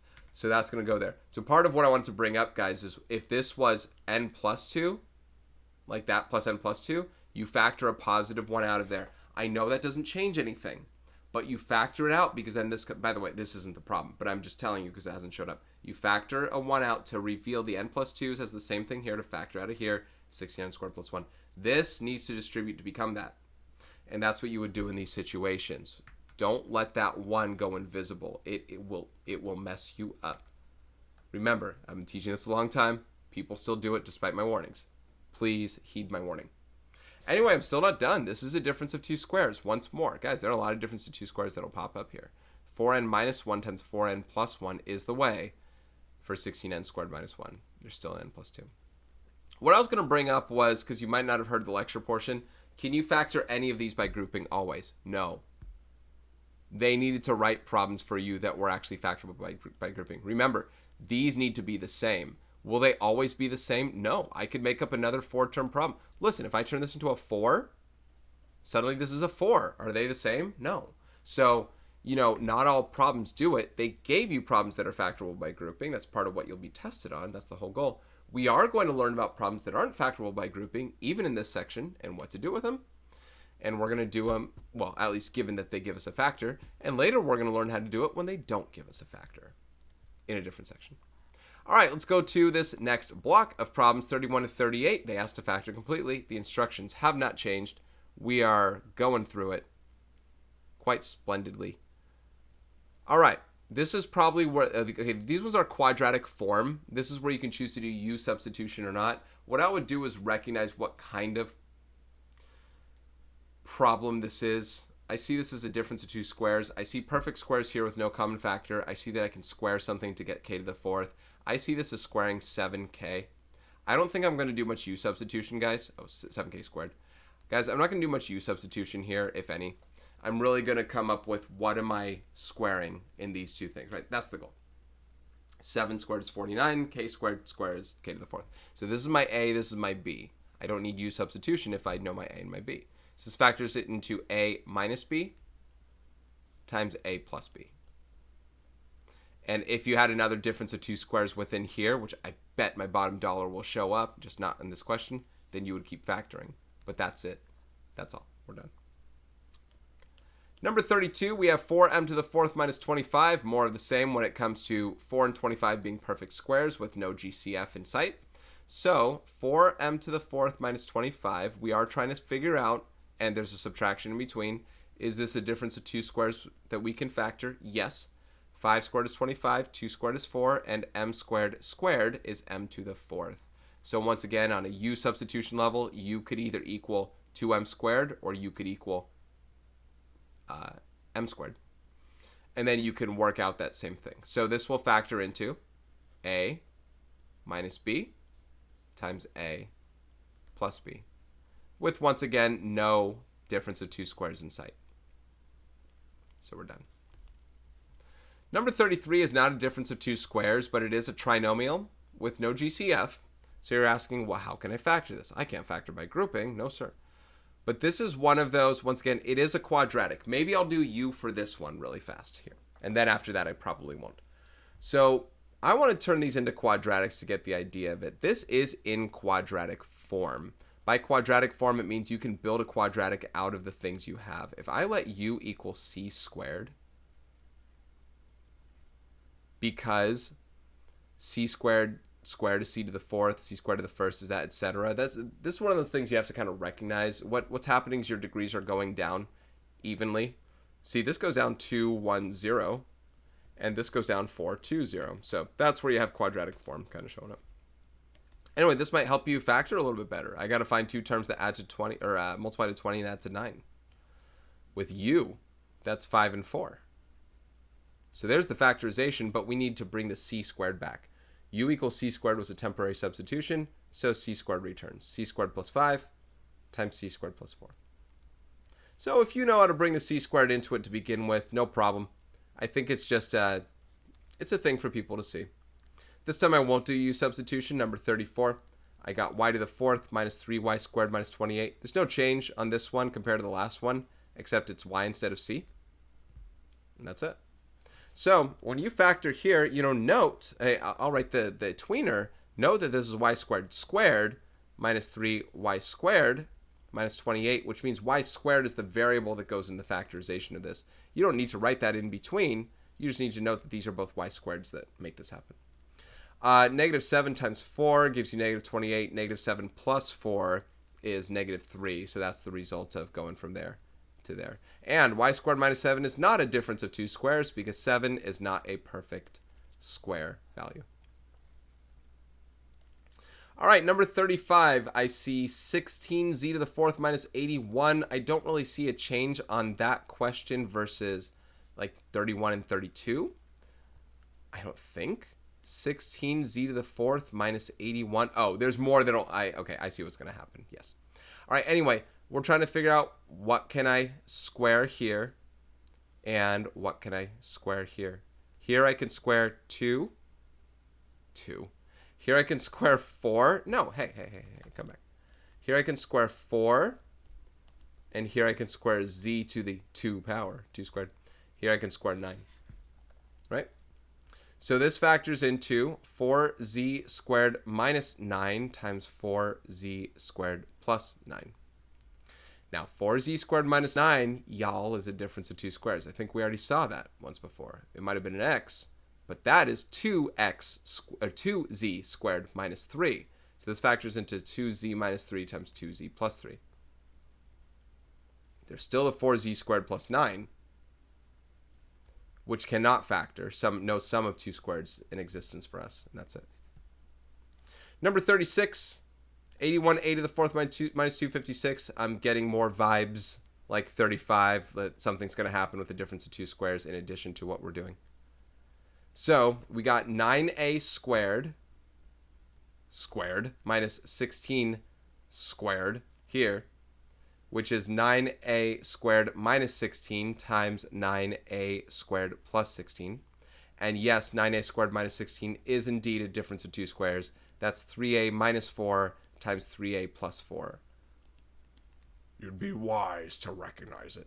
See, it's one thing for them to ask you to factor something. It's another thing for you to recognize factorization when it's had. You might have even accomplished this first part. Don't stop looking for things that you can factor. And the thing is, when you become, when you become me, when you start doing this as often as I do, I'm not looking for it, because otherwise you might exhaust a lot of energy trying to do that, but it calls attention to me that it's there. Meaning it's two terms, I see a quadratic, and those are perfect square numbers. I know my perfect squares, at least the basic ones we're doing. So it's something that needs to call attention to you at some point and go like, oh yeah, and by the way, instead of, let's see, is it here? Because I don't need to look for it personally. If it's there, I'll see it. I won't look for it, but I'll see it. All right, I do see a common factor before we move forward here. 3r squared. 3r squared can pull out, and then here you have r to the 6th power still. This is r to the, remember, you're subtracting these, so r to the 3rd power, so 8 minus 2 is 6, 5 minus 2 is 3, and then minus, this is 20. This is in quadratic form, where r cubed is being squared, right? These are r cubes that are basically coming to play. R cubed times r cubed is r to the 6th, then r cubed here. So as we factor this is an r cubed factorization, quadratic form. It's a trinomial. You're trying to find two numbers that multiply to negative 20 and add to positive 1. That's positive 5 and negative 4. Like that. Now, this is not a difference of two cubes because 4 is not a perfect cube. If it was an 8, yep, we'd be still going. But it's a 4. It's not a difference of two squares either, so you are actually done. Number 38, we got 4n to the 12th minus 32n to the 7th plus 48n squared. Oh, happy day. Let's see what we got. 4n to the 12th. Yeah, if you tried to factor without finding common factors first, oh, we'd be in a lot of trouble. A 4 can factor out. How many n's? 2. Subtract 4 over 4 is 1. 12 minus 2 is 10. We have n to the 10th minus 32 divided by 4 is 8. 7 minus 2 is 5. Plus, and 12. Once again, hopefully you can notice the quadratic form. This is twice as big as that, and that goes down to 0. It's that kind of thing, right? 10, 5, 0, even spacing. N to the 5th. N to the 5th is the one that appears here in both of these, because n to the 5th times n to the 5th is n to the 10th. We need two numbers that multiply to 12 and add to negative 8. That would be negative 6 and negative 2. If U substitution is your better bet because you can't look at this and see a quadratic for what it is, if you need to look at this and go for it from there, or heck, turn them into x's, right? Forget U. Turn it into x's. X squared minus 8x plus 12. This isn't an x, so let's use x substitution, right? If you need this to write this out for yourself and make sense of it, go ahead.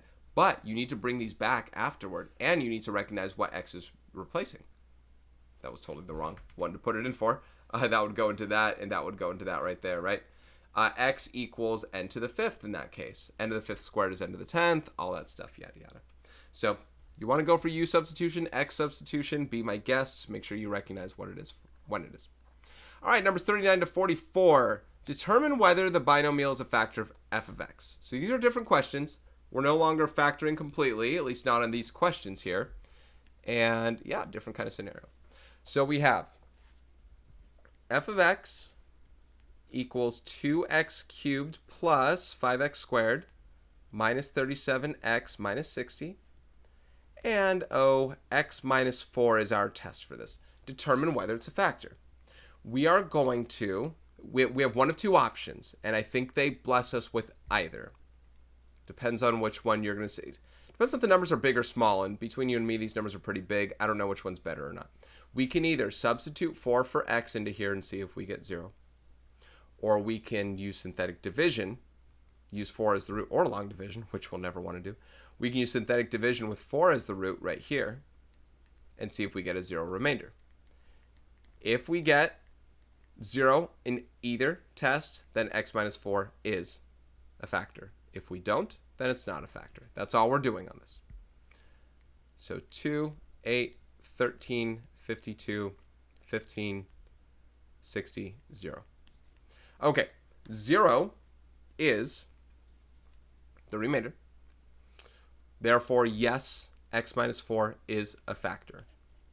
I'm putting it up here to just like remind you that yes, X minus 4 is a factor of that. Now, this ends up factoring to that quadratic and factor further, all that kind of stuff. We're not doing that right now. But that's where synthetic division can get you to the next stage of what you do. And some of these, I think in the lecture portion, I think one of the very last questions was, and by the way, this was actually factorable by grouping. I'll let you know as we're looking at these first two cubics, neither of these are factorable by grouping. I don't think it's going to matter for what we're talking about, but we're talking about when quadratics or when cubic quadrinomials can be factorable by grouping and when they can't. I'm letting you know right now that neither of these ones could.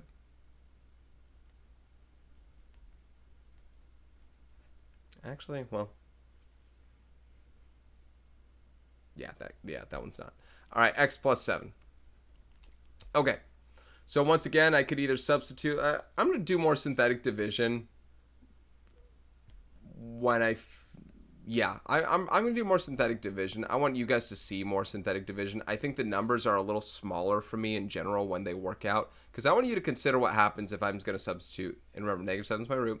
When I substitute negative 7 into here, first thing I got to do is negative 7 cubed, which is negative 343, then times 3. Generally, those numbers get bigger when you plug those numbers in. Synthetic division tends to help you out. Here's where you can be saved with it when you get to use your graphing calculator. And then you can plug in those numbers pretty immediately.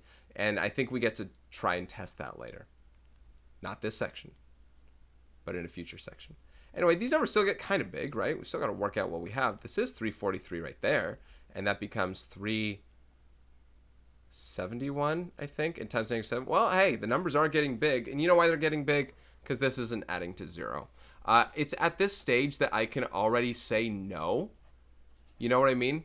You're trying to see if this... Am I going to multiply 371 times negative 7 and get a number that can add to 140 to get 0? No.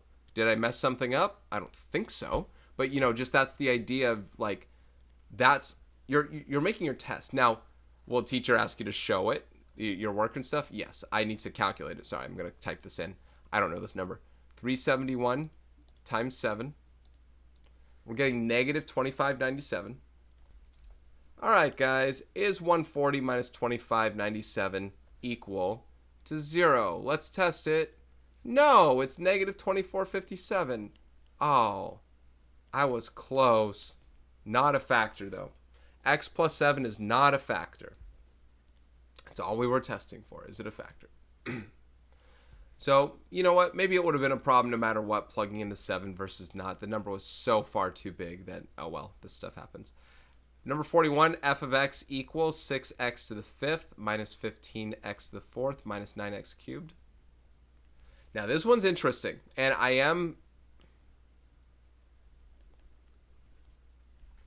I really want to use synthetic division for this one because of how interesting it is. There are a couple things you can do with this.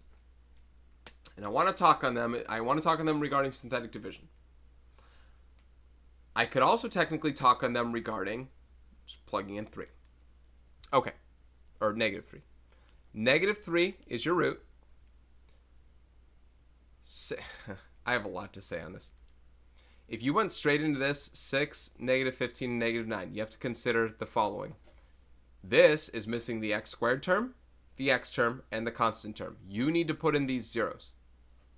If you went without putting in the zeros, then you would probably end up with this number here. And if that was a 0, then well, I don't think it's going to be. But technically through synthetic division, if you want to do this, that's what you're going to have to do. So 6, negative 18, negative 33. Oh, that's big. 99 and 90.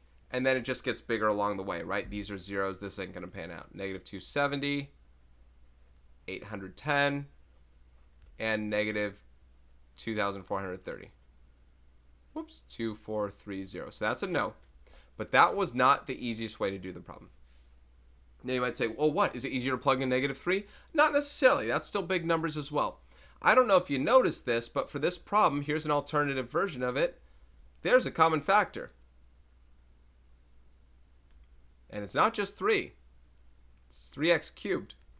It's a common factor of 3x cubed, and you're left with 2x squared minus 5x. I want to make sure. I don't want to mess this up. Minus 3. Now, why does this help? Well, it helps in two ways. Remember, we're trying to find a 0 remainder. We're also trying to find out what can we plug in negative 3 to get 0 out of here. This 3x cubed has nothing to do, nothing. This has nothing to do with us getting 0. Because what happens when I plug negative 3 into here? I don't get 0. What gets me 0 from this? 0. But what gets me 0 from this is what we're curious about. Can I plug negative 3 into here to get 0? Can I do synthetic division on this one? When I factor this thing out, do I get x plus 3 as a factor, right? Those are the things we're asking. So I can use synthetic division on this instead. Instead, I say negative 3, synthetic division on this, 2, negative 5, negative 3. Listen, I'm going to get the same no answer, but a way different remainder. And right here, I get 2, negative 6, negative 11, 33, and 30. Still a no, right? But much smaller numbers, much cleaner numbers. Plugging negative 3 into here. Negative 3 squared is 9, times 2 is 18, plus 15 is 33, minus 3 is 30. Okay, we got the same number, which we should have. And here's the other thing. I can even factor this one. 2x squared, not that they wanted you to do it this way, but I don't think there's a limitation on what you can do. This is actually factorable. This factors into 2x plus 1 times x minus 3. Negative 6x plus 1x is negative 5x. So apparently x minus 3 is a factor, 2x plus 1 is a factor, but x plus 3 is not. So a lot of different ways I can explore that one particular problem, and I'm going to be sure to factor out GCFs whenever I can to make numbers smaller and work things out the best way I can. But I had a lot of options, a lot of different ways we could say no, and that answer is no. That is not a factor. That's making number sense out of that. Let's keep moving forward to number 42. And again, if we find ways to ease our stuff, we will continue doing so. So number 42, I have f of x equals, these numbers don't look pleasant, 8x to the 5th, and I don't see a common factor, minus 58x to the 4th, plus 60x cubed, plus that 140. And x minus 6 is the test on this. All right, there's no clean way to work this thing out. Oh, yeah, I'm sorry. There's a GCF of 2. So let's start with that. Let's at least make the numbers smaller. And we get x. There's no x's that can come out, though. So 4x to the 5th minus 29x to the 4th plus 30x cubed plus 70. So that's helpful for us, right? The 2 has nothing to do with whether plugging in 6 will get us 0 or not. 0 times 2 is still 0, so that wouldn't change. But at least I made the numbers a little bit smaller. With 29 being a prime number, I know there's nothing else I can do there. So let's go from that. 6 on synthetic division. I got 4, negative 29, 30, 0x squared and 0x, and 70. You can also plug in 6. The numbers will be pretty astronomically massive, though. I'm sure these will get massive, too. I hope it's a yes, for the sake of the work we're going to do. 24. Actually, these numbers will get... So actually, this might be fine. It might be a no answer, but this is fine. Negative 5 and negative 30. And then you get 0, 0, 0, 0, 0, 0, 70. Oh, that darn 70 being there makes this a no as well. So, no, it is not for that one as well. If the 70 wasn't there, it would be good. Remember, it started off as a 140. That doesn't matter. If that number was, if there was no constant, we'd be good. But apparently we're not good. We're not good. You know what else? And it doesn't show up in any of these problems, so I guess I'm not really going to talk about it. Never mind. I'm not going to talk about it. Forget it. Don't worry. There's no sort of like, what? Seriously, I need to know what you're going to say. No. Don't worry about it. All right, 6x to the 4th minus 6x cubed minus 84x squared plus 144x. Yeah, once we hit number 41, it really is apparent that common factors are a thing you should always be looking for. Remember what I said we should always be looking for them? That includes these kinds of problems. Now, I feel like these numbers can divide by 6. I know that wait, actually, can it? I think 24. 84 is 14. Yes. These can divide by 6. So you can factor 6x out of all of these. And then you're left with x cubed minus x squared minus, I think, 14x. Yes. And then plus 24. Like that. This is not factorable by grouping, by the way. In case you were curious. This is one where I don't want to use synthetic division this time. I want to plug in negative 4. Now, f of negative 4, keep in mind, I couldn't care less about this part, although that is negative 24. That was never going to be 0, though, right? My only question is this 0? That's the only thing I care about. So this is negative 64 plus, minus 16 plus, remember that was 84, and plus 24. It seems off. I don't know why. It just feels feels icky. Something does feel icky about that. Hold on a second. I plugged in negative 4.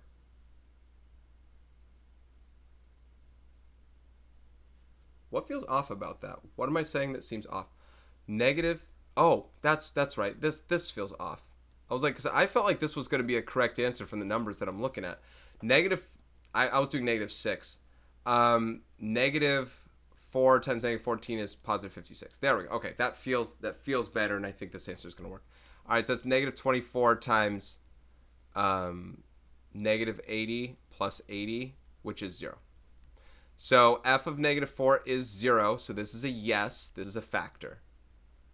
X plus 4 is a factor of this. And I could have used synthetic division to work it out. Now, remember, the negative 24 had nothing to do with this. Me factoring this out was for me to work off of this. That's all I technically cared about. So if there's ever a time I'm going to use synthetic division or plugging in numbers again, once I factor that number out, I will ignore it for the betterment of what I'm trying to do on the problem.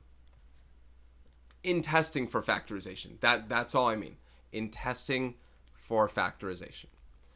All right. 48x to the fourth plus 36x cubed minus 138x squared minus 36x. And we have x plus 2 as the factorization on that. Now, I don't know what 138 works out for, how it works out with this. 12 doesn't work. 6 might. I think 6 does. So I'm going to try and factor out a 6x from this. I'll see if there's anything else I can factor more than that. 6x, and remember, I'm going to ignore that 6x when I work on this after. I get 8x cubed plus 6x squared minus, I think it's 23. That's where I was going from here. Minus 23x minus 6. Okay, this time I'll use synthetic division again. So let's bring the negative 2 in. I don't care about this. I don't care about this. Let's look at these ones. 8, 6, negative 23, and negative 6.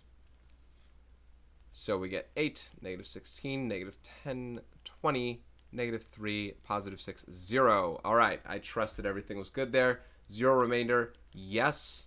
X plus 2 is indeed a factorization of that polynomial. So is 6x. Right? Don't forget that. So is 6x. All right, in 45 to 50, show the binomial as a factor of f of x and then factor it completely. So, okay, f of x equals x cubed minus x squared minus 20x and x plus 4.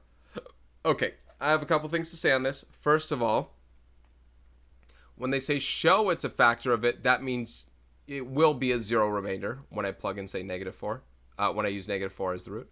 Or if I plug in negative 4 on here, I will get 0 as a result. I don't care to plug in negative 4 on here to get 0 as a result, not because it doesn't show it's a factor, but because it doesn't help me in the factorization process. If I know I have a factor on here already, I might as well use synthetic division, not the plug-in thing. I might as well use synthetic division. That's the first thing I'm going to say. Second thing I'm going to say is there are a lot of these problems. I'm already looking at numbers 1, 2. I'm looking at all these problems because they're either factorable by grouping or whatever else. Okay, number 49. Numbers 49 and 50, I want to use synthetic division immediately. 45 through 48, I know how to factor them, and you might as well. You might know how to factor these without even using that one to start with. But if you didn't know that, or if you hit problems like 49 and 50, you might want to use it. So anyway, show that it's a factor. Negative 4 is the root. Negative 4 is the root. I got a 1. Oh, by the way.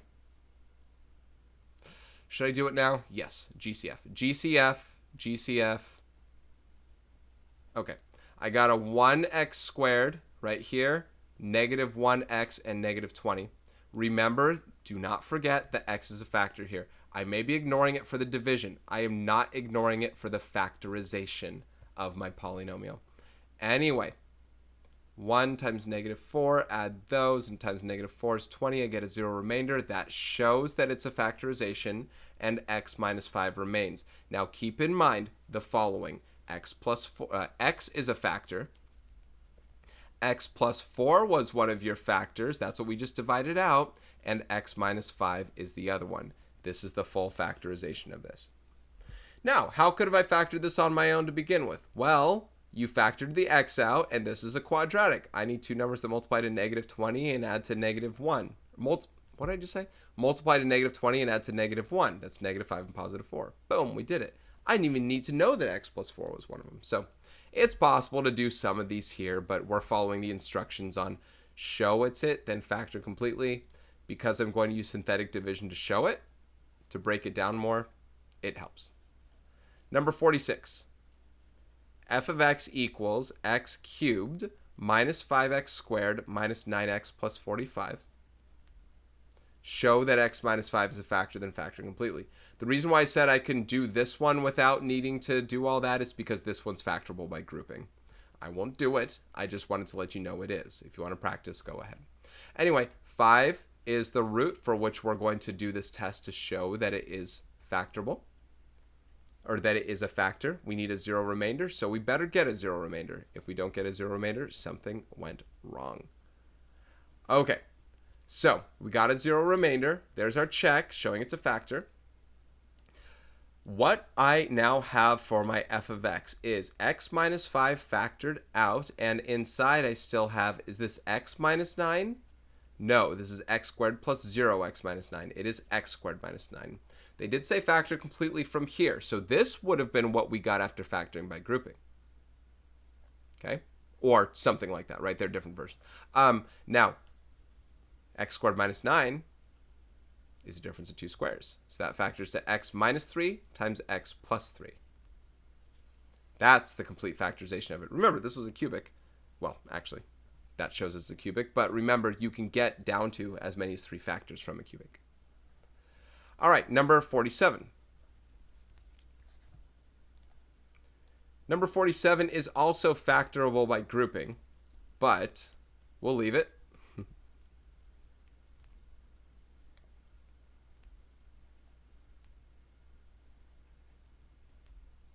Okay, x minus 6, I'm going to choose 6 as my root as we mosey along, so 6. I have 1x to the 4th minus 6x cubed plus 0x minus 8, x squared plus 0x squared minus 8x plus 48.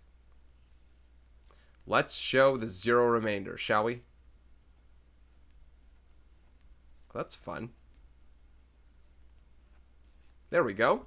That shows our 0 remainders. That means x minus 6 is indeed a factor. So what is the factorization that we have now?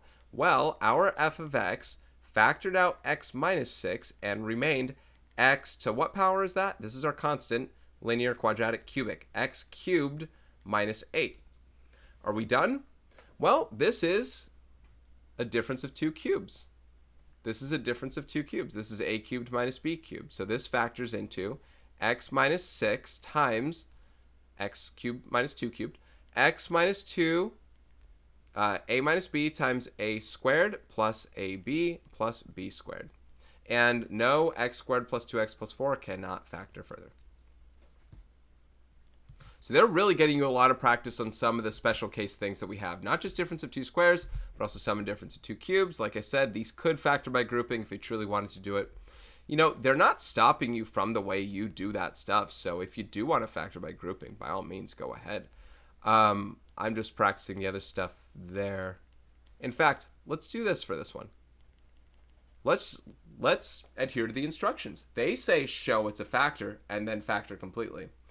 If you trust me into telling you you can factor completely, then awesome. I want to show that it's a factor. I want to plug in f of negative 4. I want to plug in negative 4 into here and see that I get 0 out. Hold on. 4 times negative 4 cubed minus 64 times negative 4 minus 256.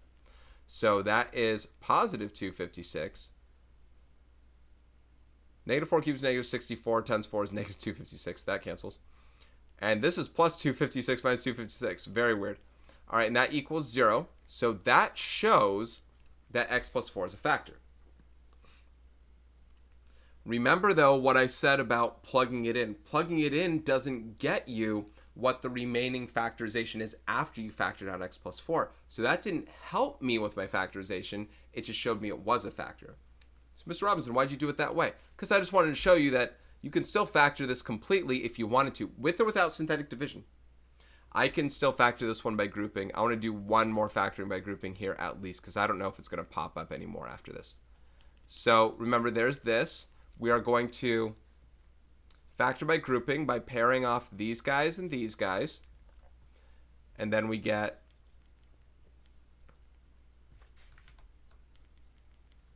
x cubed can factor out of these two, you get x plus 4. Negative 64 factors out of these two, you get x plus 4. Hey, we know x plus 4 is a factor. We learned that before, but we didn't know what came out in the factorization. Apparently, x cubed minus 64 comes out when x plus 4 is there, and we're not done.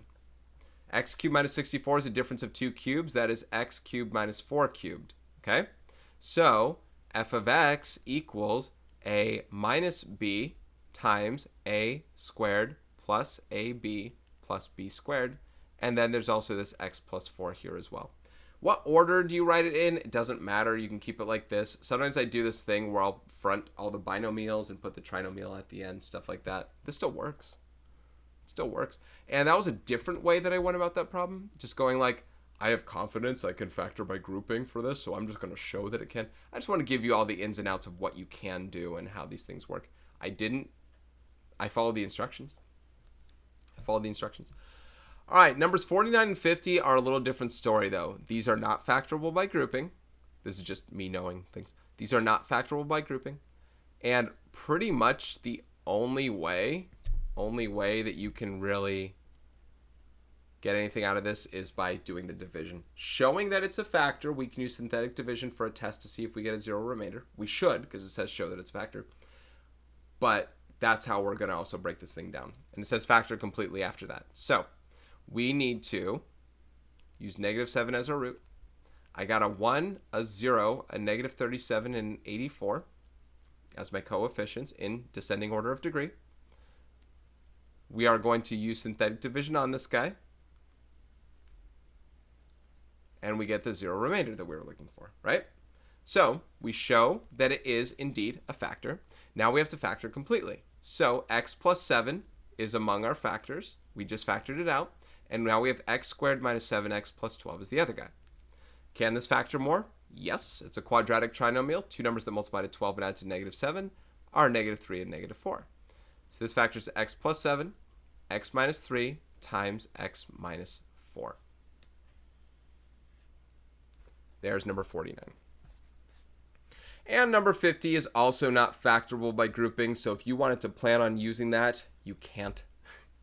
So on number 50,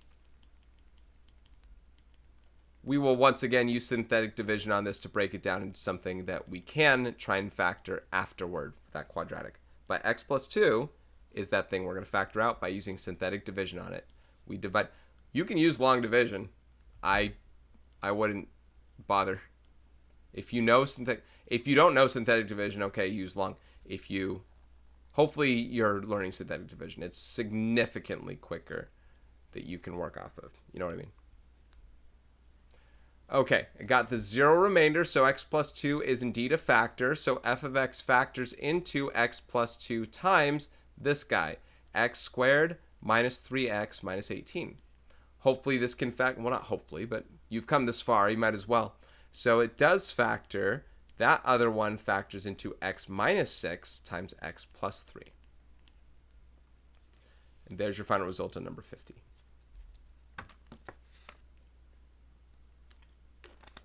Okay, analyzing relationships.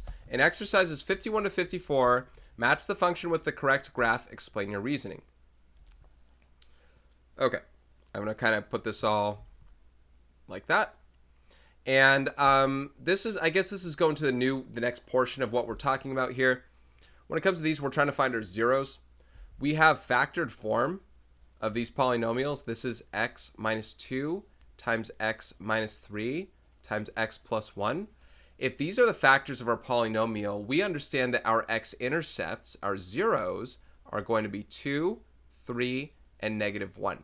I want to find the graph that has these 3 x-intercepts. Maybe there are more than them that have these. So let's take a look.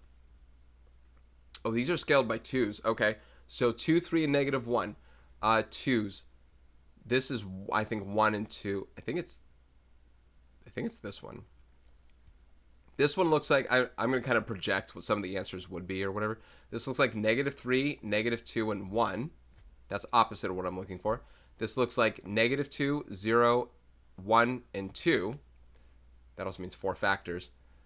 Oh, there are other things I can mention here as well, by the way. This looks like negative 2, negative 1, 0, and 2. And this looks like negative 1, 2, and 3. So it looks like D. It looks like the graph D is going to be that one. If you don't mind, I'm not going to copy the graph over. But what I want to bring about is this, by the way. This x times x times x leaves you with an x cubed. This is something to probably talk about more when we hit section 3.7 or 3.8 or whatever. This is an x cubed. This is an x cubed graph. This is an x cubed graph because of their end behavior, odd functions. These are even function ones, like x to the 4th or something. Those never could have been the answer.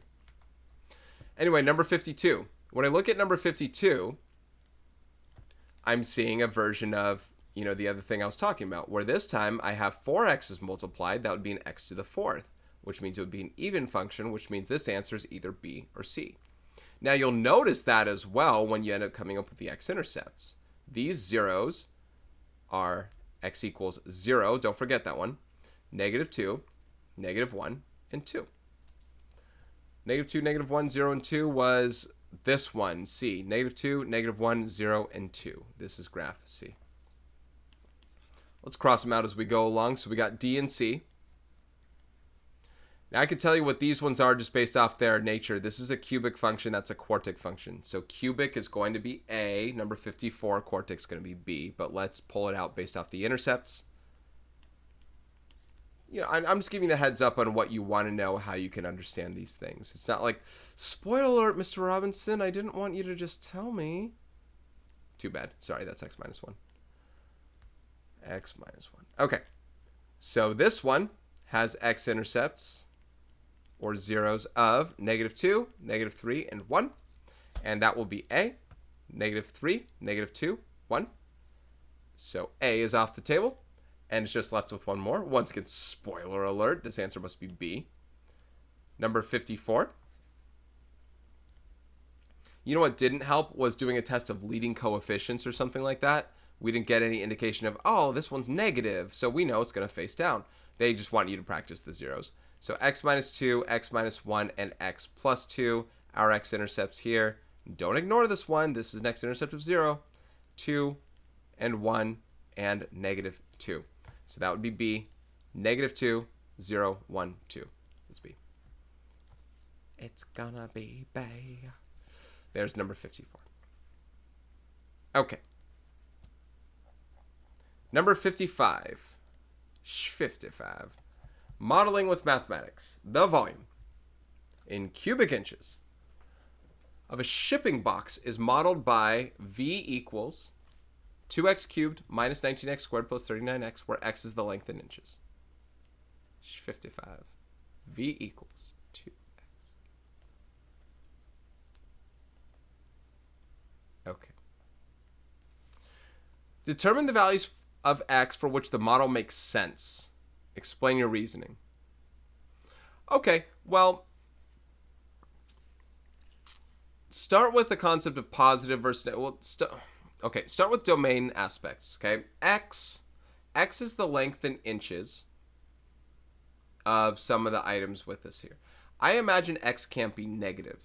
I imagine it has to be more than 0. X has to be greater than 0. We need some sort of positive inch stuff. Now, I would argue, or I could contend that negative x's could apply if when you plugged them in, you would get positive results. But considering x is a common factor, that means x is one of the dimensions. So x needs to be greater than 0 within the scope of what we need. Now, is it possible that x can be more than this number? I think so.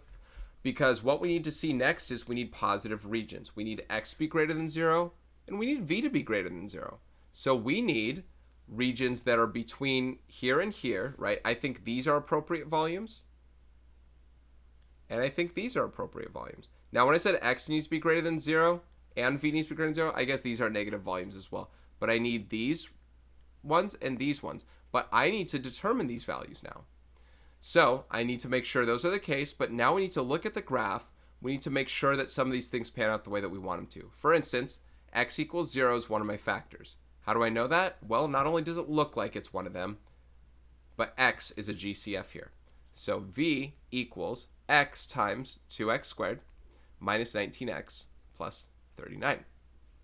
Now you have one of two options from here. You can either attempt to factor this on your own, which I wouldn't have any problem with it. I'm actually going to try and do that. Or you can look to the graph and see what the other numbers are. I want to try and avoid, I'm not going to look at them. I'm going to look at my paper here.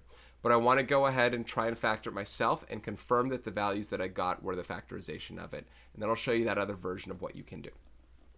So what you can do here, v equals x times, I want to see if 2x and x work out here.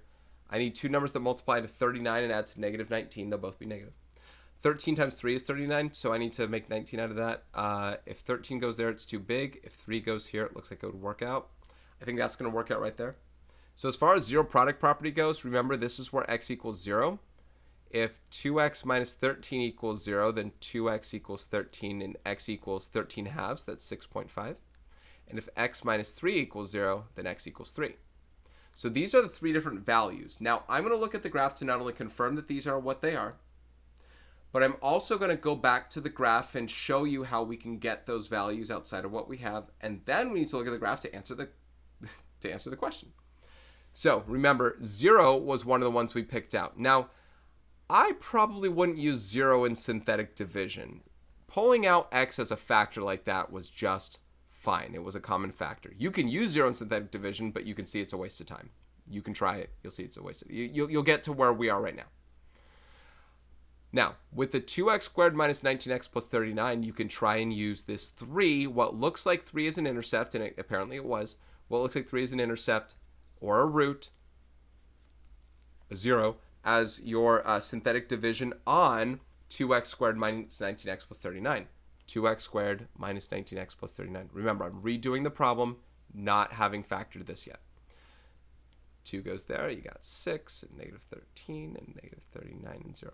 So when you factor that out, notice 2x minus 13 is the other factor. That's where this comes back up to here.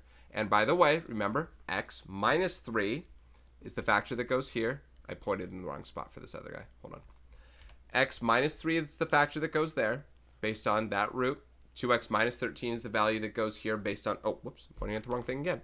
2x minus 13 is the factor that goes here based on that. And x was the GCF there. So we have these, we got these values here, 0, 6.5, and 3. We're still not done. They said state the values for volume that makes sense. We need to state the values for x that are more than 0 and ones that will give you positive volume. So what will give me positive volume? Between 0 and 3 on x, between 0 and 3, not including them, and when x is greater than 6.5. 6.5.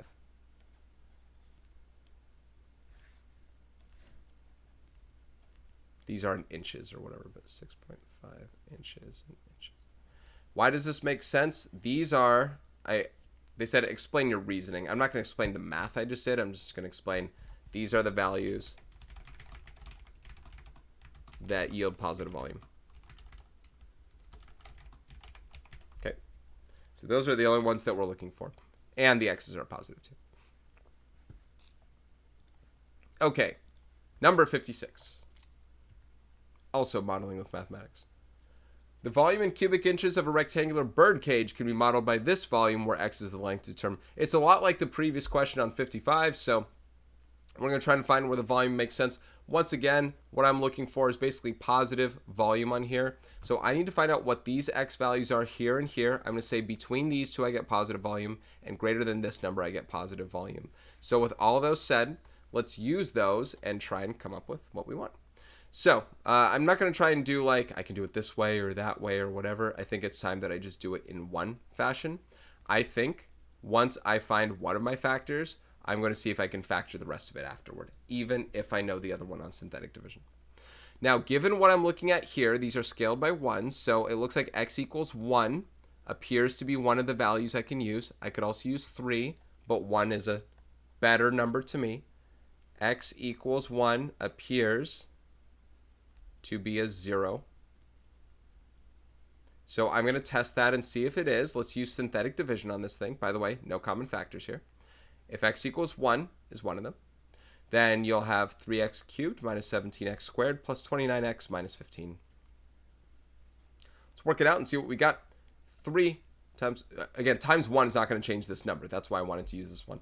So 3, negative 14, 14, 15, 15, and 0. It appeared to be, and it was, so that kind of helps with that portion. So remember, if 1 is a 0, if it's a root, x-intercept, x minus 1 is its factor. So the volume is now broken up into x minus 1 times this guy, 3x squared minus 14x plus 15. Now it's possible you can use synthetic division with, I don't think I know that number pretty well, but it looks like that's probably x equals 3. But whether or not you know it, I'm going to go off of what I have right now. I'm going to try and factor this. Now, here's the cool part about this, if you want to try and factor. Knowing that x equals 3 is probably one of the things, then that means x minus 3 is probably one of your factors. So let's try that. If x minus 3 is this factor, negative 3 times what is 15? Negative 5. Does this work out? 3x squared minus 9x minus 5x. Yep, plus 15. So there's the factorization. This leads you to the roots, or the x-intercepts of 1. If 3x minus 5 equals 0, x would equal 5/3. I'll leave that as that. And then x equals 3. The real test, it looks like we knew 1 and 3. We had to figure out what this number was. It looks like it was 5/3. So if you wanted to use extra synthetic division, you wanted to try 3 on it, and so, go ahead. I worked on this kind of factoring, showed you what you could do. Awesome. But we need positive volume. So between 1 and 5/3, which I'm not going to round that, but that's around 1.6 repeating. Between 1 and 5/3, I'll get positive volume. So 1 and 5/3, not on 1 or 5/3. And when x is greater than 3, I'll also get positive volume. I'm not going to explain it because I already did it for the previous problem. Positive volume. Okay, numbers 57 to 74. Use the method of your choice to factor the polynomial completely. Explain your reasoning.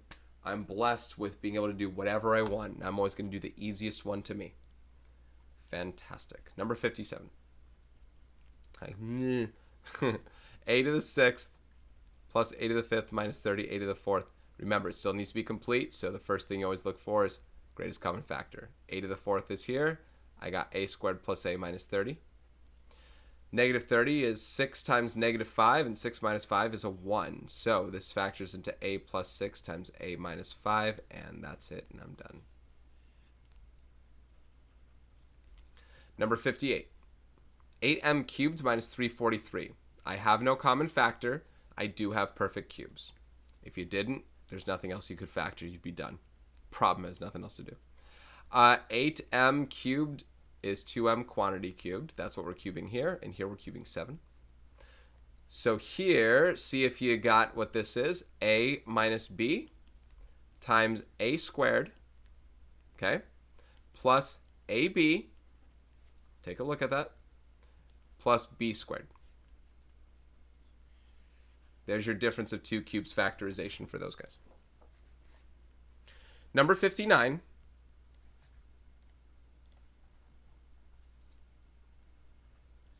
Has z cubed minus 7z squared minus 9z plus 63. I think the only thing you're really able to do with this without being told a factor is factor by grouping. So factoring by grouping, we got a z squared for the first 2 terms common factor, and you get z minus 7. Factoring out a negative 9 from the next 2 terms, you also get z minus 7. That's the goal. As z minus 7 factors out from those two, z squared minus 9 comes there. And z squared minus 9 is a difference of 2 squares of z minus 3 times z plus 3. And here's the complete factorization of that cubic that could factor by grouping. Number 60. Number 60 does seem to have a GCF, not just of a number, but also variable. But we're still not out of the woods after that. So 2p to the 8th minus 12p to the 5th plus 16p squared. The fact that we can only factor out a p squared regarding p's means we're down to the 6th power there. The 3rd power, 6p cubed and plus 8. This is quadratic form. We are squaring p cubed, right? It's p cubed that's happening, or this is a p cubed here and a p cubed there, quadratic form going on.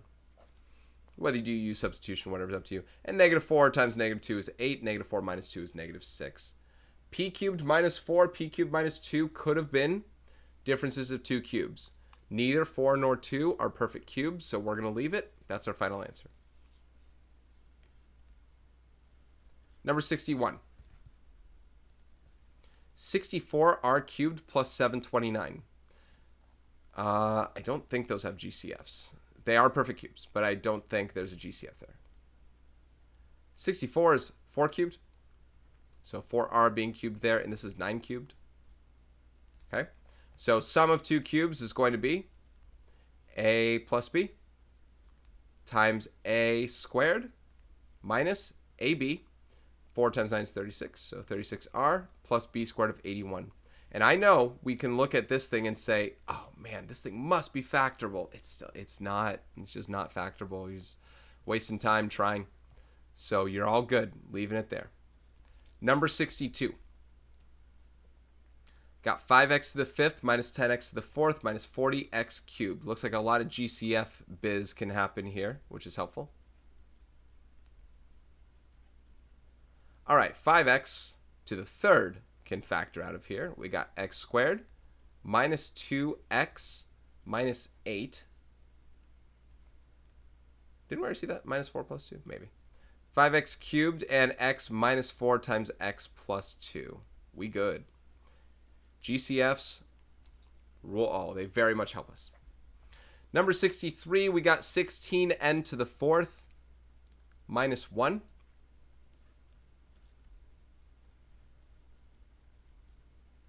You have options here. Well, you don't really have options. It's a difference of two squares. We're squaring 4n squared here, so 4n squared, and we're squaring 1.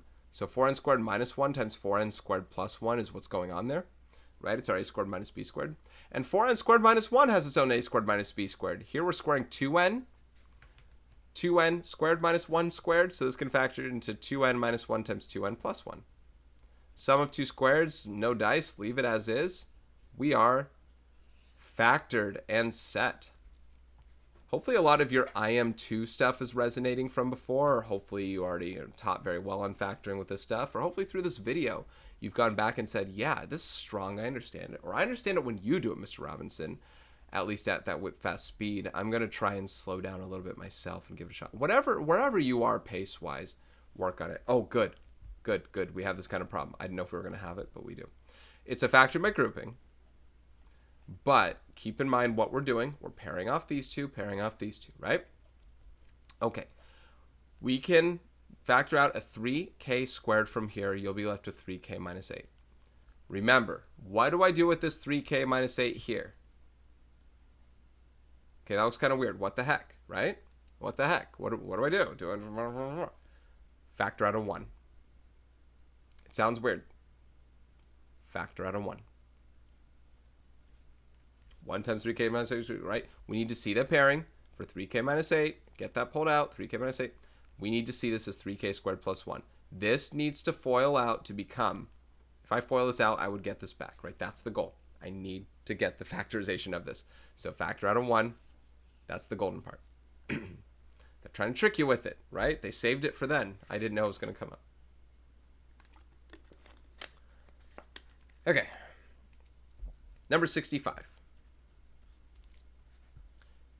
Determine whether each polynomial is factored completely. If not, factor completely. Oh, all right. So part A, I have 7z to the 4th. It's factored. I got a GCF. 2z squared minus z minus 6. Well, that's rude if it's not factored completely. They better throw me a bone and factor it. All right, 2z times z goes there. For negative 6, I can do negative 3 and 2. Let's see. 4 minus 3 is 1. I need -1, so if I change these signs, that will actually get me it. So this is actually the factorization right there.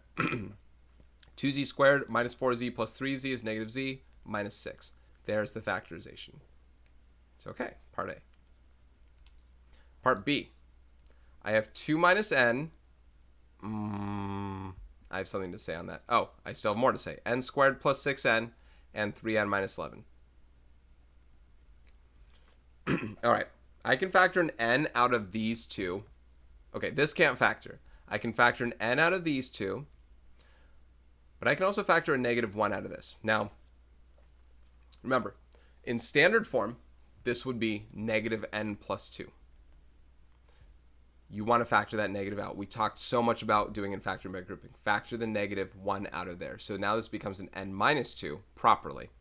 And this is just n plus 6 right here and 3n minus 11. That would be the proper factorization of this.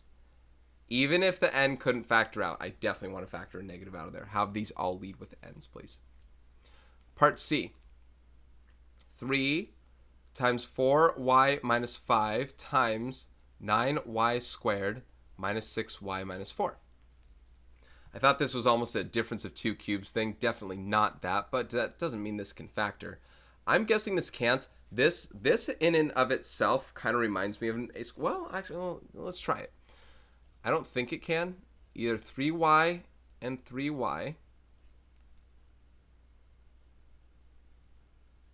-4 and 1 is -12 plus 3. That doesn't work. Or 9y and 1y. I didn't try -2 and +2 because that would cancel out and become 0. That'd be a difference of 2 squares. But 9y and 1y. -2 and 2. -18 plus 2. That won't work. And then 4. -4 too big. 1 and 4. -9 plus 4 is -5. Is -5. It's very close, but it does not factor. This does not factor anymore. What you have there is a little decoy. So, determine whether it's factored completely. Yes, this one is factored completely. I believe I tested everything that I needed to, could have bothered with, whatever. So, nothing more. Okay. Number 66. Problem solving. The profit P in millions of dollars for a t-shirt manufacturer can be modeled by P equals that guy.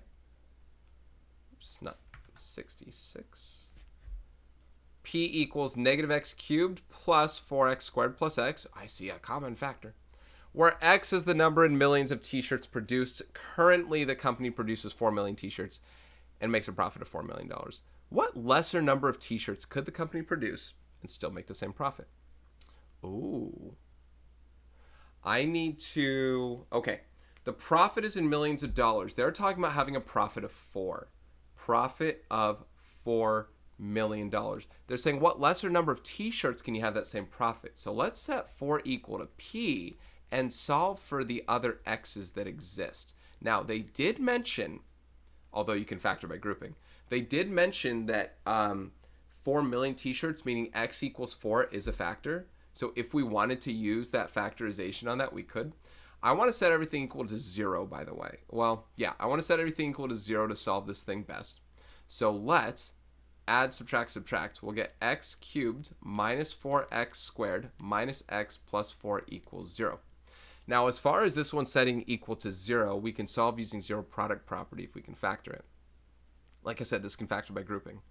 If you'd like to use synthetic division and use x minus 4 as a factorization, given the 4 million t-shirts, you can.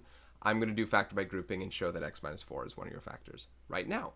Factor x squared out, you get x minus 4. There you go. Factor -1 out of here, and you get x minus 4.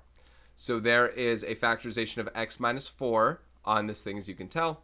X squared minus 1 is a factor. X minus 4 is a factor set equal to 0. So you have options on how to solve this for now. You can either set them equal to 0 for now, or keep factoring as we've practiced. Difference of 2 squares is x minus 1 times x plus 1. And here are your different solutions. X can either equal 1, -1, or 4. Now, can x equal -1? No, you cannot sell -1 million t-shirts, as in buy them. This basically doesn't apply to your model. X equals 4 applies to the model, but we already have that answer. The only answer that we care about right now is X equals 1. What lesser number of t-shirts could the company produce and still make the same profit? Apparently, 1 million t-shirts will also do. 1 million t-shirts. I like that problem. There's a lot involved in it that I did like. I did wish they gave us a model that you could not factor by grouping with, though, and force synthetic division, because they gave us an X equals 4 solution. But outside of that, I like the problem. All right, number 67, problem solving. The profit in millions of dollars for a shoe manufacturer can be modeled by P equals negative 21x cubed plus 46x.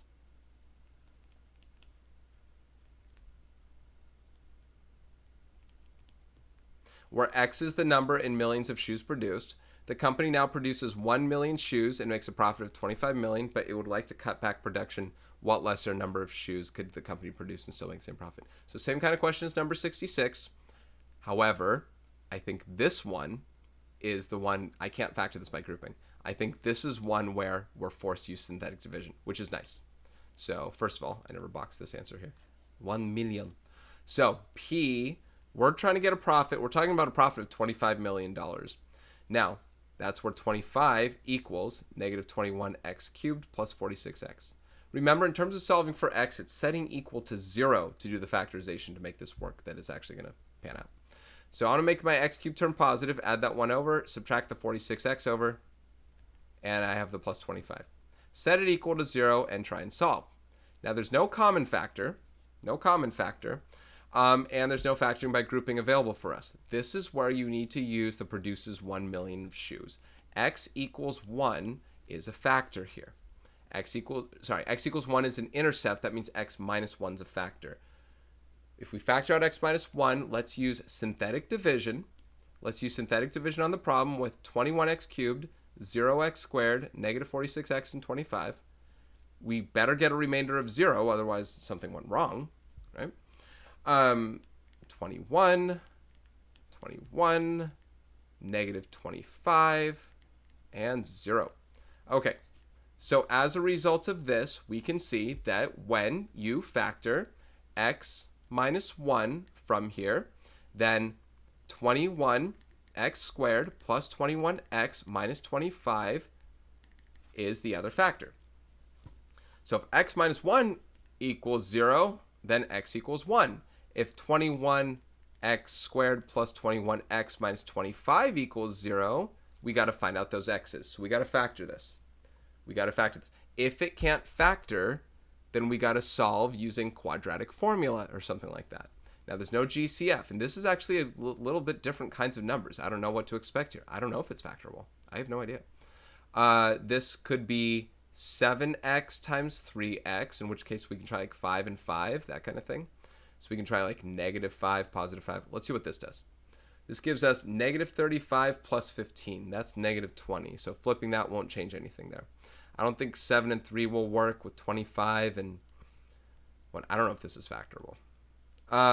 You don't often see these two as the same number. I don't know. I've never seen this combination before of things. So 21x and x. Let's try 35. Wait, I can't do it there. 35. I don't think this is factorable. I don't think it's factorable. So here's what I'm going to say. I'm going to try quadratic formula instead. That might be our only go-to. I'm not going to do completing the square. Heck no. So let's try quadratic formula on this thing instead. So for my quadratic formula set, I like to do discriminant first. My discriminant will be b squared minus 4ac. You know, for a problem that I said, oh, this is just like the previous problem, it's nothing like the previous problem. The question type's the same. What you do is way different. This is 441 minus or plus 2100, which is, I was about to use the calculator, but I want to use the calculator to see if this is a perfect square, in which case I could have continued forward. This is 2541. So let's see. Let's make sure that this was not a perfect square and not factorable. Square root of 2541. Not a perfect square. Okay, so I didn't expect that. So that's part of my quadratic formula we're going to work off of. So let's see. X equals negative b plus or minus the square root of b squared minus 4ac, all divided by 2a. 2 times 21 is 42. So, excuse me. So this is what we're going to calculate. Now, I just checked square root of 2541. It's 50 point something. So if I did negative 21 minus that, I would be getting a negative number out. Well, actually, it wouldn't matter. It'd still be negative. So we just want to do negative 21 plus. Ignore the plus or minus. I really just need to work off this one. So x is going to be about some number here. I'm going to use the calculator for it. So we're going to work off this. I already have that answer in there. So if you don't mind, I'm just going to do negative 21 plus that answer and divide this by 42. This is the number. This is going to be the number in millions of shoes that we have to produce for this scenario. Hopefully it's less than 1, because less than 1 million. Here we go. 0.700. Let's see. I want to write a few numbers here. There's a reason. These are in millions. 700,198,3963. I'm just going to write the whole thing. All right. This many millions of shoes, right? Millions. Let's get a little more particular, though, right? Let's shift the decimal. Let's multiply by 1 million. I want to shift the decimal, right? And it's this number here. Companies should produce not just 700,000, but 700,198 shoes. That will get you that profit, right? So there's the one. It's an interesting problem because you have to use quadratic formula for that, but that's going to still get you there. Cool. So good to know it wasn't factorable at least. All right, that's number 67. Let's go to number 68 on thought-provoking. Let's provoke thought. Oops. Oh, yeah, I meant to do that. Let's provoke thought. So 68. Find a value of k such that f of x over x minus k is a remainder of 0. Justify your answer. So we have f of x equals x cubed minus 3x squared minus 4x. Now, one of the answers for k can be 0. The reason is because you can factor an x out of here and you get x squared minus 3x minus 4. So this alone is x equals 0. That means k equals 0 is a thing. Justify it. That's a reason, right? You can divide an x out, basically. X minus 0 means x. Now, I can get some more. We can factor x squared minus 3x plus 4 into... let me just work off this. Into x minus 4 times x plus 1. Therefore, k... X equals k, right? K can equal 4 and k can equal negative 1. These are 3 different values of k we could have used here. Any of those, just a factorization thing. Factoring completely. All right, number 69, comparing methods. You're taking a test where calculators are not permitted. Ooh. One question asks you to evaluate g of 7 for the function here. You can use the factor theorem and synthetic division, and your friend uses direct substitution. Whose method do you prefer? Explain your reasoning. I'm good on 7 cubed, and we should based on difference of 2 cubes, some difference of 2 cubes. So I'm pretty okay with that one. Let's start with me, though. Me can use... Oh, let's write the problem first. G of x equals x cubed minus 7x squared minus 4x plus 28. Oh! Sorry. You know what else I was going to say is you can also factor by grouping. And there's something else I can do with that. I'll show you that with the friend later, if that's helpful. But anyway, you can use factor theorem synthetic division. So the fact that if I substitute, not 7, if I use 7 as my root, I got 1, negative 7, negative 4, and 28. 1 times 7, 0, and 0, negative 4, negative 28, and 0. So that means g of 7 equals 0. So there's the me version of it. That is the factor theorem and synthetic division. It shows that it's a thing. All right? No calculator. All right, friend. Oh, I never said me. Here's me version. All right, friend version. Now, there are 2 different versions the friend can use. Both of them involve substituting 7 to evaluate it. So g of 7 equals, here's one of them, 7 cubed minus 7 times 7 squared minus 4 times 7 plus 28. Now, even if you didn't know 7 cubed, there are a lot of things you could do here as well. 7 squared is 7 times 7. Times another 7 is 3 7s. So even if you didn't know that, you might know that it's just this minus the same thing. It is 343 minus 343. So I don't know. That just depends on what you know. Minus 28 plus 28. So that, that becomes 0. So there's your friend's answer. Here's what your friend could have also done. It would have been a lot more work. But if your friend was forced to use this stuff and be like, I don't know what 49 times 7 is, something like that. Check this out. You could do g of x equals. You could do factoring by grouping on this. This is kind of bizarre, and I don't know if, I don't know. You could do factoring by grouping on this, and you factor an x squared out to get x minus 7. You factor out a negative 4 to get x minus 7. And this factors to become x squared minus 4 times x minus 7. You could honestly stop here, and I'll show you what we could say. But this factors into x minus 2 times x plus 2 times x minus 7. Now, that's for g of x. If I factored by grouping and I now do g of 7, now we substitute 7 in here. 7 minus 2 is 5. 7 plus 2 is 9. 7 minus 7 is 0. 5 times 9 is 45 times 0 is 0. You still get 0 out. My point about this was it's lesser calculations, and once you notice that x minus 7 is a factor from here, 7 minus 7 is 0, right? 0 times anything will always give you 0. So that doesn't matter what these other things computed to and what I was, doing there. Calculator-less stuff is much better there. What do I prefer? Without a calculator, probably synthetic division. This was fine. Numbers can get big. Sometimes they can't get as easy as that. Without a calculator, probably synthetic division. But I like all the different routes I can use.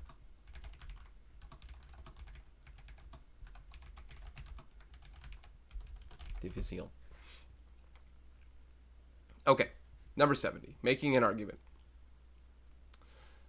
You divide f of x by x minus a and find the remainder does not equal 0. Your friend concludes f of x cannot be factored. Is your friend correct? Explain your reasoning. Well, the friend had one right answer, I think, in section 3.1, and then is back on a cold streak. Your friend is not correct. My friend. My friend is not correct.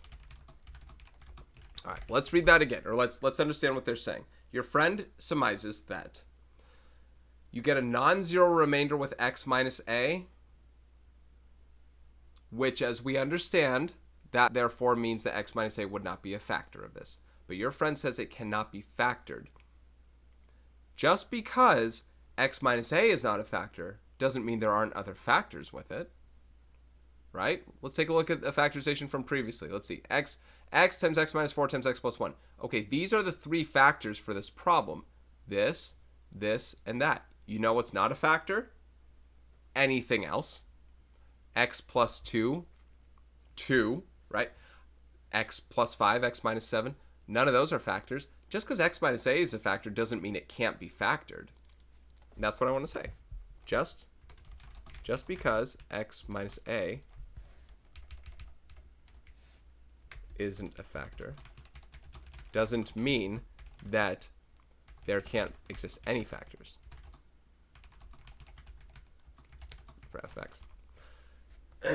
Excuse me. Now, that doesn't mean it can factor either. Just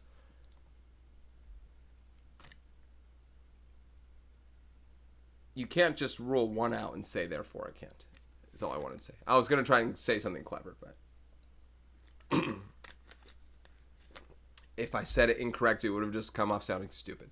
All right. Number 71. Excuse me.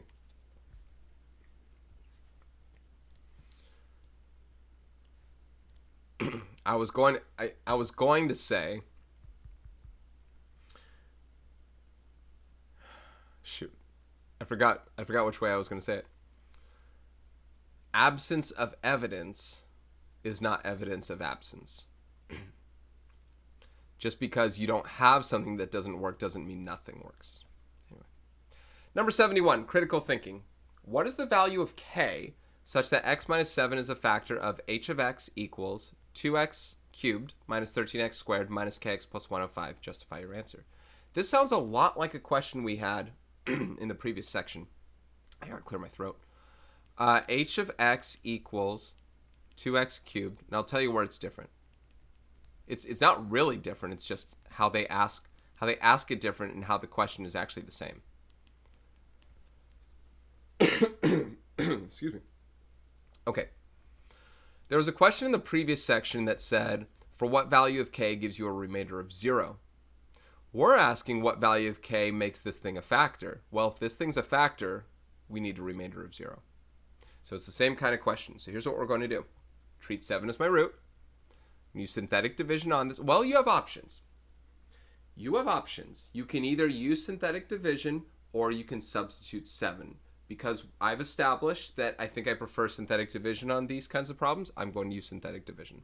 But you could substitute 7. Here's what you would do. You'd substitute 7 in here. You'd get an expression in terms of k. You set it equal to 0 and solve for k.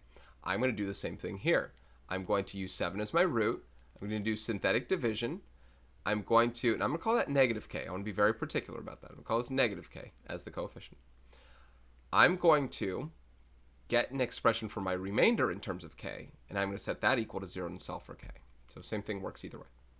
7 times 2 is 14. We get a 1. We get a 7. Negative k plus 7 is exactly that. It's negative k. I'll write 7 minus k, but it's exactly that. They don't combine. Distribute here. Well, should I distribute? Yeah, I should. I get 49 minus 7k. Combine like terms here. 105 plus 49 is 154.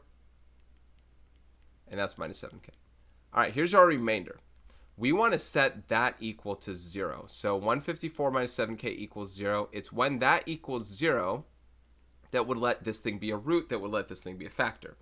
So add 7k to both sides, divide both sides by 7, and you get k equals 22. That's the value of k. And it is 22, not negative 22, right? This problem would say minus 22k, or minus 22x. But that's because we already treated this negative there. So just be careful, and I think I am. All right, number 72, how do you see it? Use the graph to write an equation of the cubic function in factored form. Explain your reasoning. Okay. So the graph has x-intercepts of negative 2, 0, and 2. It's a cubic function. It's a cubic function. And with that cubic function involved, our function can use these intercepts and have the factors for them. These intercepts count as roots or zeros. The factor for x equals negative 2 is x plus 2. The one for this one here would be x minus 2. And the one for this would be x minus 0, otherwise known as x. So here's the factored form version of this I can write. And that'd be it. And this is a cubic function. X times x times x is x cubed. That odd degree function looks cubic. The only thing I can't absolutely vouch for and guarantee is will I hit this bottom and top part. I could try. Let's see if when we plug in 1, do I get 3 or negative 3? 1 times 3 times negative 1? Yes, we do. So I believe that one's it. Explain your reasoning. The x-intercepts can be written as factors when reversing signs. Anything backwards of what we normally do. If I have this, then you know your x-intercepts are those. You know what I mean? All right, number 73, abstract reasoning. Factor each polynomial completely. Ooh, we got a lot of letters. All right, part A. We have 7ac squared plus bc squared minus 7ad squared minus bd squared. Seems like something where, first of all, you look for common factors, and I actually don't think I see any. But you look for something in terms of factoring by grouping. Normally, I'd say try and put something in standard form. I think it kind of is in as much standard form as possible. So I think we're good. Let's factor by grouping now. Pair these ones up. Get a GCF, pair these ones up, get a GCF. As far as this goes, we're looking for the inner quantities to also be the same after that. So I can factor a c squared out of here, and I get 7a plus b. And I can factor a negative d squared out of here, and I also get 7a plus b. That was the goal, right? So if that's the case, This factors into c squared minus d squared, and this is 7a plus b. Now, c squared minus d squared is as difference of two squares as anything else, like a squared minus b squared, right? If a squared minus b squared is a minus b times a plus b, c squared minus d squared is c minus d times c plus d. And, oh, by the way, there's a 7a plus b. Here's a complete factorization of 73 part A. Part B. We have x to the 2n minus 2x to the n plus 1. Now, I know that this stuff can really trip you out when it comes to what you're looking at here. Let's at least reconsider x to the 2n. I'm going to write this on the side. X to the 2n means x to the 2 times n. That also means it's x to the n times 2, which means it's also x to the n squared. I bring that up because I want you to notice that x to the n is the thing that you're working out factorization. It's like your u. U equals x to the n.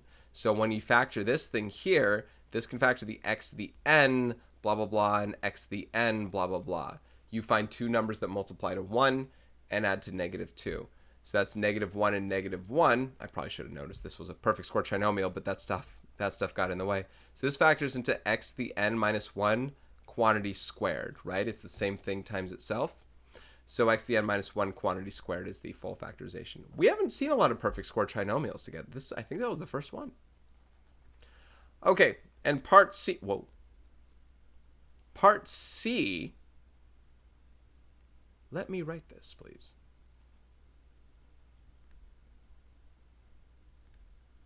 I don't know where to begin, but we will find out shortly. All right, first thing I wanted to look for was the greatest common factor. I don't think it exists. Because these two terms, that has an A, that has a B. What I'm going to do is attempt factoring by grouping. Now, I mentioned in one of the very first questions is, when can you factor by grouping? It's anytime you have even numbers of terms. I mean, 2 terms doesn't make sense to do that, just GCF. But 6 terms, pair these ones off, try it there. And I'm trusting and I'm looking at these as far as like what's probably going to pan out is it looks like these are the ones that can pair off. So let's try it. Let's get a GCF of these two. As I can pull out 2 A's from here and I can pull out 2 B's from here. And I'm left with now A cubed minus B squared. I was hoping it was B cubed. Oh, that's an A cubed minus B squared. Okay, I see. So that is what we want. I can factor 2 out of here and 1 of the A's and 1 of the B's. And I'm hoping for A cubed minus B squared. Let's see. 2A cubed and no more B. And then minus 2AB. Yep, B squared. And then here I can factor a 1 out. And yes, you do want to write factoring the 1 out. Plus 1. And this is A cubed minus B squared. So if A cubed minus B squared factors out of each of these, then inside here is A squared B squared plus 2AB plus 1. Now, I'm very, in the note, right after we just got off that perfect square trinomial, I can very much see a perfect square trinomial here. If this helps, remember, A squared, here, I'm going to write this on the side as well. A squared B squared is the same thing as AB squared. So let's let U equal AB. Let's let U equal AB. So this can be written as U squared plus 2U plus 1. Do you see how this factors? Two numbers multiply to 1 and add to 2, 1 and 1. This becomes U plus 1 quantity squared. If U is AB, this becomes AB plus 1 quantity squared. A cubed minus B squared is here, and this becomes, again, AB plus 1 quantity squared. I might have skipped some writing steps in between, but I tried to verbalize all those steps within. I erased some as well when I was talking about U. I don't know why I didn't just write them. But that's the fact. I'm trying to expand it out, see what happens. Now, you might be saying, like, hey, is this a difference of 2 square cubes? Well, one's cubed, one's squared, so it doesn't quite work like that. I was hoping one would be cubed. Did I mess something up? No, that's just the problem. So that's just the problem. I think that's as much as you can do, and that's part C. Good question, but a lot you can do. All right. Numbers 74, 75, and 76, and that'll be it. All right, number 74. The graph of the function here is shown. Can you use the factor theorem to factor f of x? Explain. Oh, this can actually even get to me talking about something else I wanted to bring up. Nah, maybe not. Okay. I'll maybe slightly bring it up, but I'm not going to copy paste anything over, write anything down here. You see the information. No, if there are no factors, if there are no x-intercepts. There are no factors to f of x if there are no x-intercepts. So you cannot use the factor theorem. Now, what's the factor theorem state? That you can plug in some x-intercept values to use synthetic division to get a zero remainder, that kind of thing. So you cannot use the factor theorem to factor f of x. Does that make f of x completely unfactorable? Technically, yes, for real numbers. There's that. What I wanted to just bring up here, guys, was that all the signs are positive. Now, that doesn't mean if all the signs are positive, there aren't any factors, but that means there aren't, or roots. But that means there aren't any positive roots. Right? How can you plug a positive number into something that's all added and get 0 out? You can't. That's just something I wanted to bring up. Are negative roots possible? Sure. In this set, I guess not. But positive ones are not possible there. That's all I wanted to bring up. Okay, number 75, mathematical connections. The standard equation of an ellipse, conic sections, with center HK is this. That's true. An equation of an ellipse is 3x squared plus y squared minus 6x equals 9. Rewrite the equation in standard form, identify the center, and graph the ellipse. This has nothing to do with what we're talking about as far as I'm concerned. I know how to do it. I'm just saying this has nothing to do with what we're talking about. This seems like a completely out of left field question. I got to think about why this question's here. Okay, what we're going to do is what you see there. We need to do some completing the square stuff. I need to put the x's next to each other, so 3x squared minus 6x. I'm going to leave the 9 over there. Eventually, I'm going to divide out that 9 when all is said and done, but I need to do some completing the square specifically with the x's. Factor a 3 out of there, you get x squared minus 2x. Now, we're going to add something here to complete the square. Y squared is already good. It's complete. 9 needs to add that number that's multiplying by 3 with the x value. Whoopsie. So I still haven't completed the square. Let's get there. This is a 1. I guess this is the extent to which we're going to be doing something relevant. We're going to factor this, but we've been doing this before. This is x minus 1 quantity squared. All right, and this 9 plus 3 is 12, right? We're going to divide everything by 12 because we need to set it equal to 1 on that side. So this will be 3 divided by 12 is 1/4. So this will be written as x minus 1 squared over 4. And this is plus y squared over 12 equals 1. That's the ellipse in standard form. They said identify the center and then graph the ellipse. I don't think you guys know what the... You guys aren't supposed to know things about this yet, are you?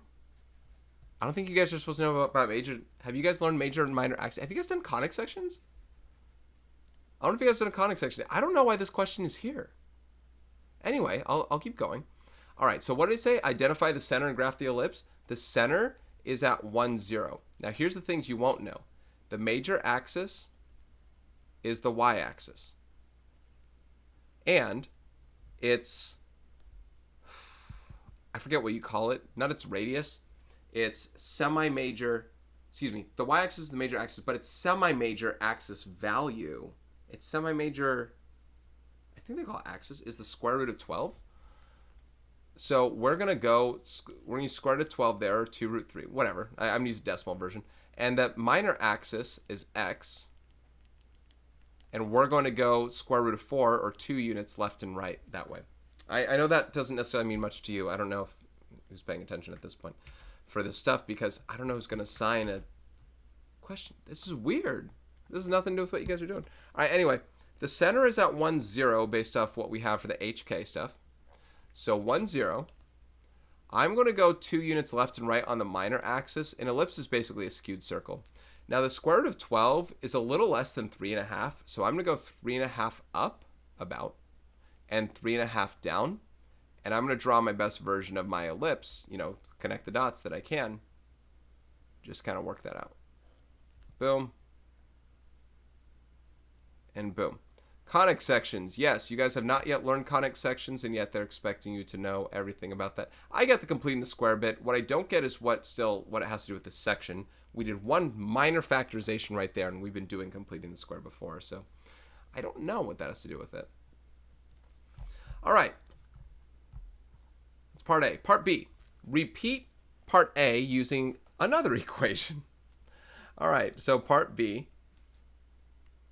Okay, they say describe the graph of an ellipse, but anyway.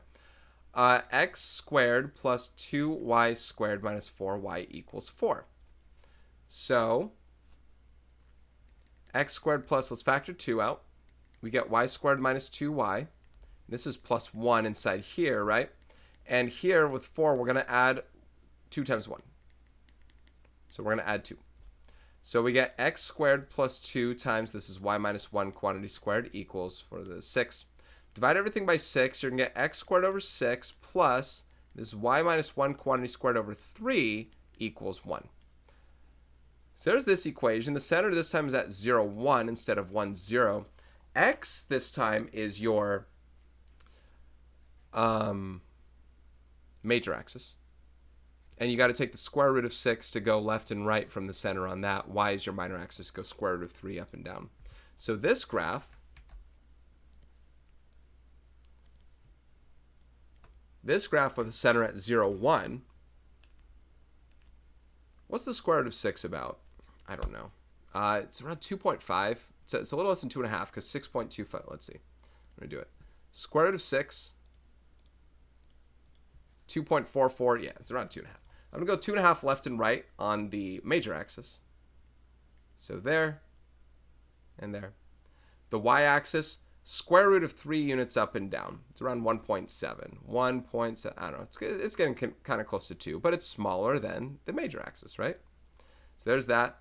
And sketch your ellipse.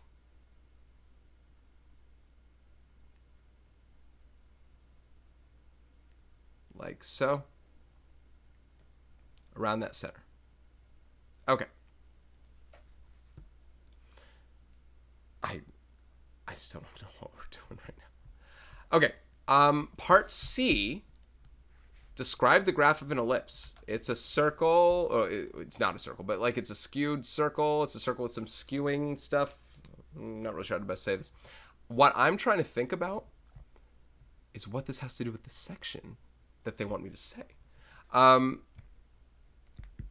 There's major and minor axis though, right? Unfortunately, these are things that I already know the answer to as far as whatever. So an ellipse is almost like a circle, only with no consistent radius, and instead a major and minor axis. So it's like a skewed circle, a stretched circle, stretched circle? I don't know. It's like an oval. That's what an ellipse is.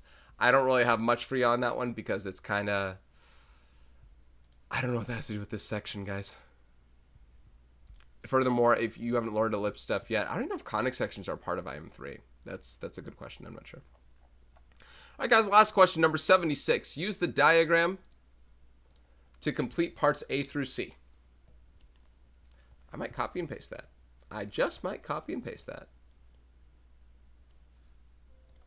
All right. Okay. Part A, explain why a cubed minus b... Oh. Explain why a cubed minus b cubed is equal to the sum of the volumes of the solids 1, 2, and 3. Well, because you're taking out the volume of the cube of b. This composite solid is comprised of removing a cube of edge length b from a cube of edge length a. Therefore, the volume can be equal to a cubed minus b cubed, right? The whole thing would have been a cubed, right? It's like this thing's taken out right there. This is a b cubed volume. The whole thing is an a cubed volume, and we're taking that out. Therefore, volume can be represented as a cubed minus b cubed. That's kind of what they're saying there. Part B. Write an algebraic expression for the volume of each of the three solids. Leave your expressions in factored form. Okay, so 1, the volume of 1, VI. Notice that B is a height that's taken away from this A. So length times width times height would be A times A times A minus B, right? Length times width times height is the volume of the bottom guy. Volume 2 would have length of A minus B times depth. This goes deep, this goes A deep, and this goes just B units up. So A deep and B up. And volume of object 3, I don't know, sub graph. Whoopsie, I want to drag that. I want to make sure you can see everything at once. So volume of object 3, back there. At least this one seems more like it has to do with what we're doing. Is the length is B. The depth, there's an A there, take away B. And then this top part here is B. Okay, part C. Use the results from part A and B to derive the factoring pattern A cubed minus B cubed. Oh, that's cool.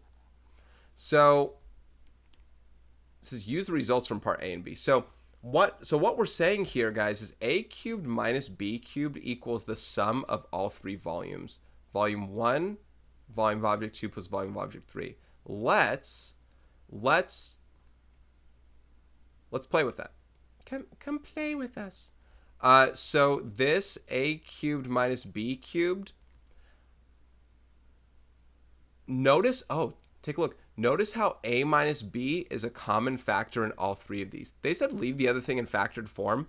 There's one thing I kind of want to do with this stuff is turn A times A into A squared, right? A squared times A minus B turns not turn A times B into anything, but, write them next to each other. So AB, and here you have an A minus B, and then here B times B is B squared, and here you have an A minus B. Now, A minus B is a common factor of all three, almost like the factoring by grouping things, right? This is kind of cool to derive the problem this way. I really like this. A minus B can factor out of all of those, and here you'll have A squared plus AB plus B squared, and that is indeed the difference of two cubes formula. Now, I never really technically prove the difference of two cubes formula. What I do is I'll distribute these and show that it cancels out, become that, or I use long or synthetic division on this divided by that to get that. So this is a form of a proof, and it does work out. And that is the last question on here. A question that is relevant compared to the one that we did before on number 75. Still don't know what 75 was doing there. Guys, that'll do it for this one. This is Mr. Robinson. Thank you so much for watching. Let me know if you have any other questions, but 3.1 to 3.4, we're going to have a quiz review on those things as well. So we're wrapping up 3.4 right here, and we can go back to the stuff before leading up to here. Thank you, guys. Take care. I will see you in the next one.